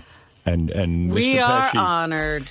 And Mr. Pesci, we are so honored to have you here. Thank you. Hey, it's fucking great. It's going to be a thrill. We're going to have a good time. Seriously, I'm such a huge fan of yours, and I love your movies. I love when you do the criminal movies. I've been watching Casino over and over and over again. It's a good movie. You don't even realize it's a long movie, too. It is, long, but a couple hours. you don't even care. Who would know? It's funny you say that, Mr. Pesci, because, I love that Casino's a long movie because I love the movie so much I never want it to end. And when you're on the screen, it's so much fun. So I love that you're in a long movie. I wish Spider-Man sometimes was like 10 hours. Well, it's better money, too. I'm there all fucking day. They come in, bang, I'm there for 6 hours. They pay you by how long the movie How long is? going to be there? All right. So I didn't know you got paid by the hour. Well, anyway, Mr. Pesci is going to be with us. If you have All questions for day. him, yeah, you could always. good. Yeah, and it'll be nice. It'll be nice that he's here. Yeah. He's the great Joe Pesci. I apologize. I didn't even know we were on. I wasn't paying attention. I'm looking around, I'm looking at lights. Right. Look at these guys with their hats on. This guy's singing. It's different here than it is on a movie set. Who's singing? The guy Fred? That's Hey, this Fred. guy over here humming. I turn around, I see this fucking this guy here, he's humming, singing. Yeah, I don't know what's going on. I actually find it distracting because sometimes I take my headphones off and I hear him humming all the time. Oh, yeah, I got to turn to this guy here with the Yankee hat. I said, "Oh, Bing, we on air? Fucking tell me here." Yeah, Benji. That's He Benji. looks around, he Mr. says, Pesci. This can't possibly be show business. Yeah, right. This is probably as far from the movies as you have ever been. Yeah, nobody comes says 3, 2, 1, action. Oh, we're on. Bing, you're on. That's Benji. This is Benji. Yeah. Like the dog. Right. Yeah. In the movie there. Exactly right. Very Well, nice. Very I nice. imagine when you're on a movie set, everything is so attractive.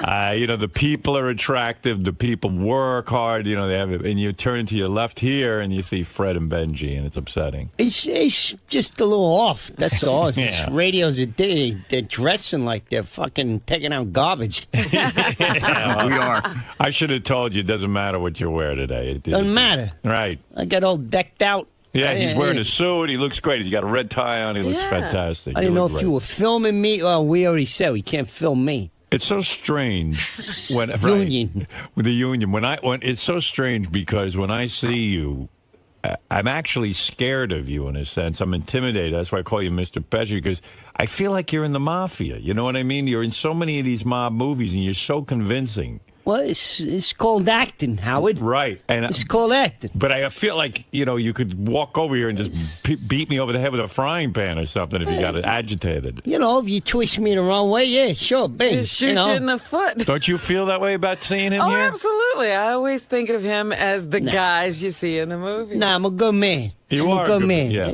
I like a day out in a boat. A little boy like fishing. Right. You ever like golfing. Yeah. I'm very nonviolent. Because I never see you in the tabloids or anything, I don't get into that nonsense. I stick to my business. I act when I act. Bobby once in a while says, "You want to do this?" I said, "Of course I want to do it. Sure. Let's go do this." I'm And just we'll do it. thinking, Bang, you bang. two shared a woman, didn't you? Not that I don't know. I don't know. No, you were engaged to Angie Everhart, right?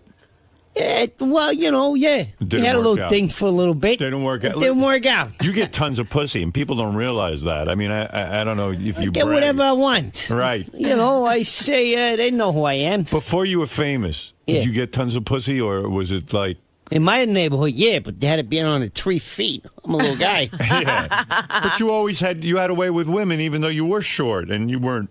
It's a whole... You weren't Tom Cruise, but... I ain't no Tom Cruise. Right. There's only one Tom Cruise. But you had a charisma. I banged Tom Cruise. You had a charisma back then. Yeah, I had a little thing. I used to be a singer. Right.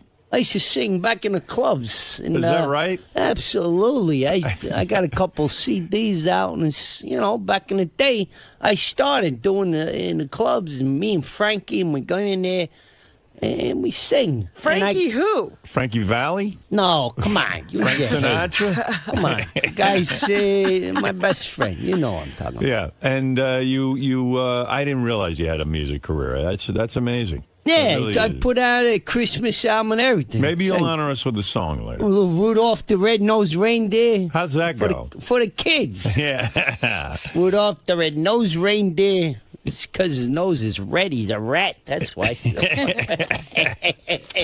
Do you know actual mobster? When you study for a film like Casino, or you get into character, I don't know if you're a method actor. I don't know anything about that stuff.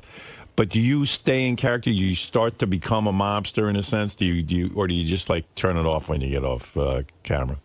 Listen, it's acting. The guy comes on, he says, put on your mean face. Marty Scorsese, hey, put the tough guy act on. It's an act, Howard. Right.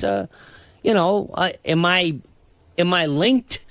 Of course not. That's ridiculous. Right. I don't think the It's mafia acting. even exists anymore. Right, it's acting. Of course it's acting. And you go- don't carry it around with you. That's why I love you. You're such a man. You don't walk around all day trying to get into your character. Like one of these Daniel Day-Lewis kind of guys Man. who has Well, I don't to even- stay in character. You know what? See, that's your thing, Rob. Sorry, Go ahead. No. Yeah. I was going to say, that's your thing. I don't even know these guys. You don't even know them. You don't hang That's around. not my world. You don't play golf with these guys. Nah, or- no. even if I do, I don't pay attention who's playing. I like... These guys seem fruity to you, probably, with all their They acting. wear their little metrosexual outfits. I ain't got time for that. It's so great to talk to a real man like you. You go on the set and you do your part, and then you walk off, and you're walk Joe off. Pesci. You're not the character. I mean, Yeah, it what makes am I- sense. Yeah. What am I going to walk around and go, hey, where's my assistant? Where's my... Hey, give me a cup of coffee. How long I got to fucking wait here? I mean, come on. You know what's great I'm about there to you? do a job. That scene that you do. Which one? The one where you walk into the bar and the guy calls you, get your shine box. Get your shot. That's my buddy. That's Frankie? That's Frankie. Oh, that's Frankie. Yes. Oh, I grew up with him. Oh, I didn't know that. Yeah, we know each other forever. We used to sing down this club down in Jersey. Kevin Spacey was there when he was a little kid. Oh, no kidding. Yeah, absolutely. Oh, I thought you meant Frank Sinatra. Or No, something. come on. He's too old for me. Right. But you in that scene, do you know what scene I'm talking about? Yeah, of course I know. You know what You movie go I'm get talking your about? shine box. Yeah, keep him here, and we slap him around and all that. Yeah, that was so great. Was that was that a hard scene to shoot? Did you have to shoot? No, no. It was a hard scene to shoot only because we were busting our fucking balls. We couldn't stop laughing. Right. Because we go up each other, and I said, "Nah, let me make them uglier. We gotta make them ugly." And I'd kick them harder and harder, and Bobby's laugh.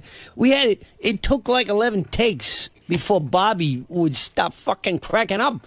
Everyone thinks he's an Oscar winner. He's a fucking prick on a set. He's a pain in my balls. Robert De Niro and you have such a chemistry. You would think you guys are best friends in real life, but you probably don't have much to do with each other. No. We know each other a long time. We go boating together. Oh, do you? Jersey Shore, absolutely. Oh, I didn't know that. Absolutely. I can't picture that. Jersey Shore. Absolutely. Right by Brielle. Sometimes we're in Brielle, sometimes a little further south. Take our boat out. We waved all the pricks out Are you very Italian? Do you love Italian food? there. Sicilian, of course. You're Sicilian. Yeah, I like that. And I'm starting to get into Thai food.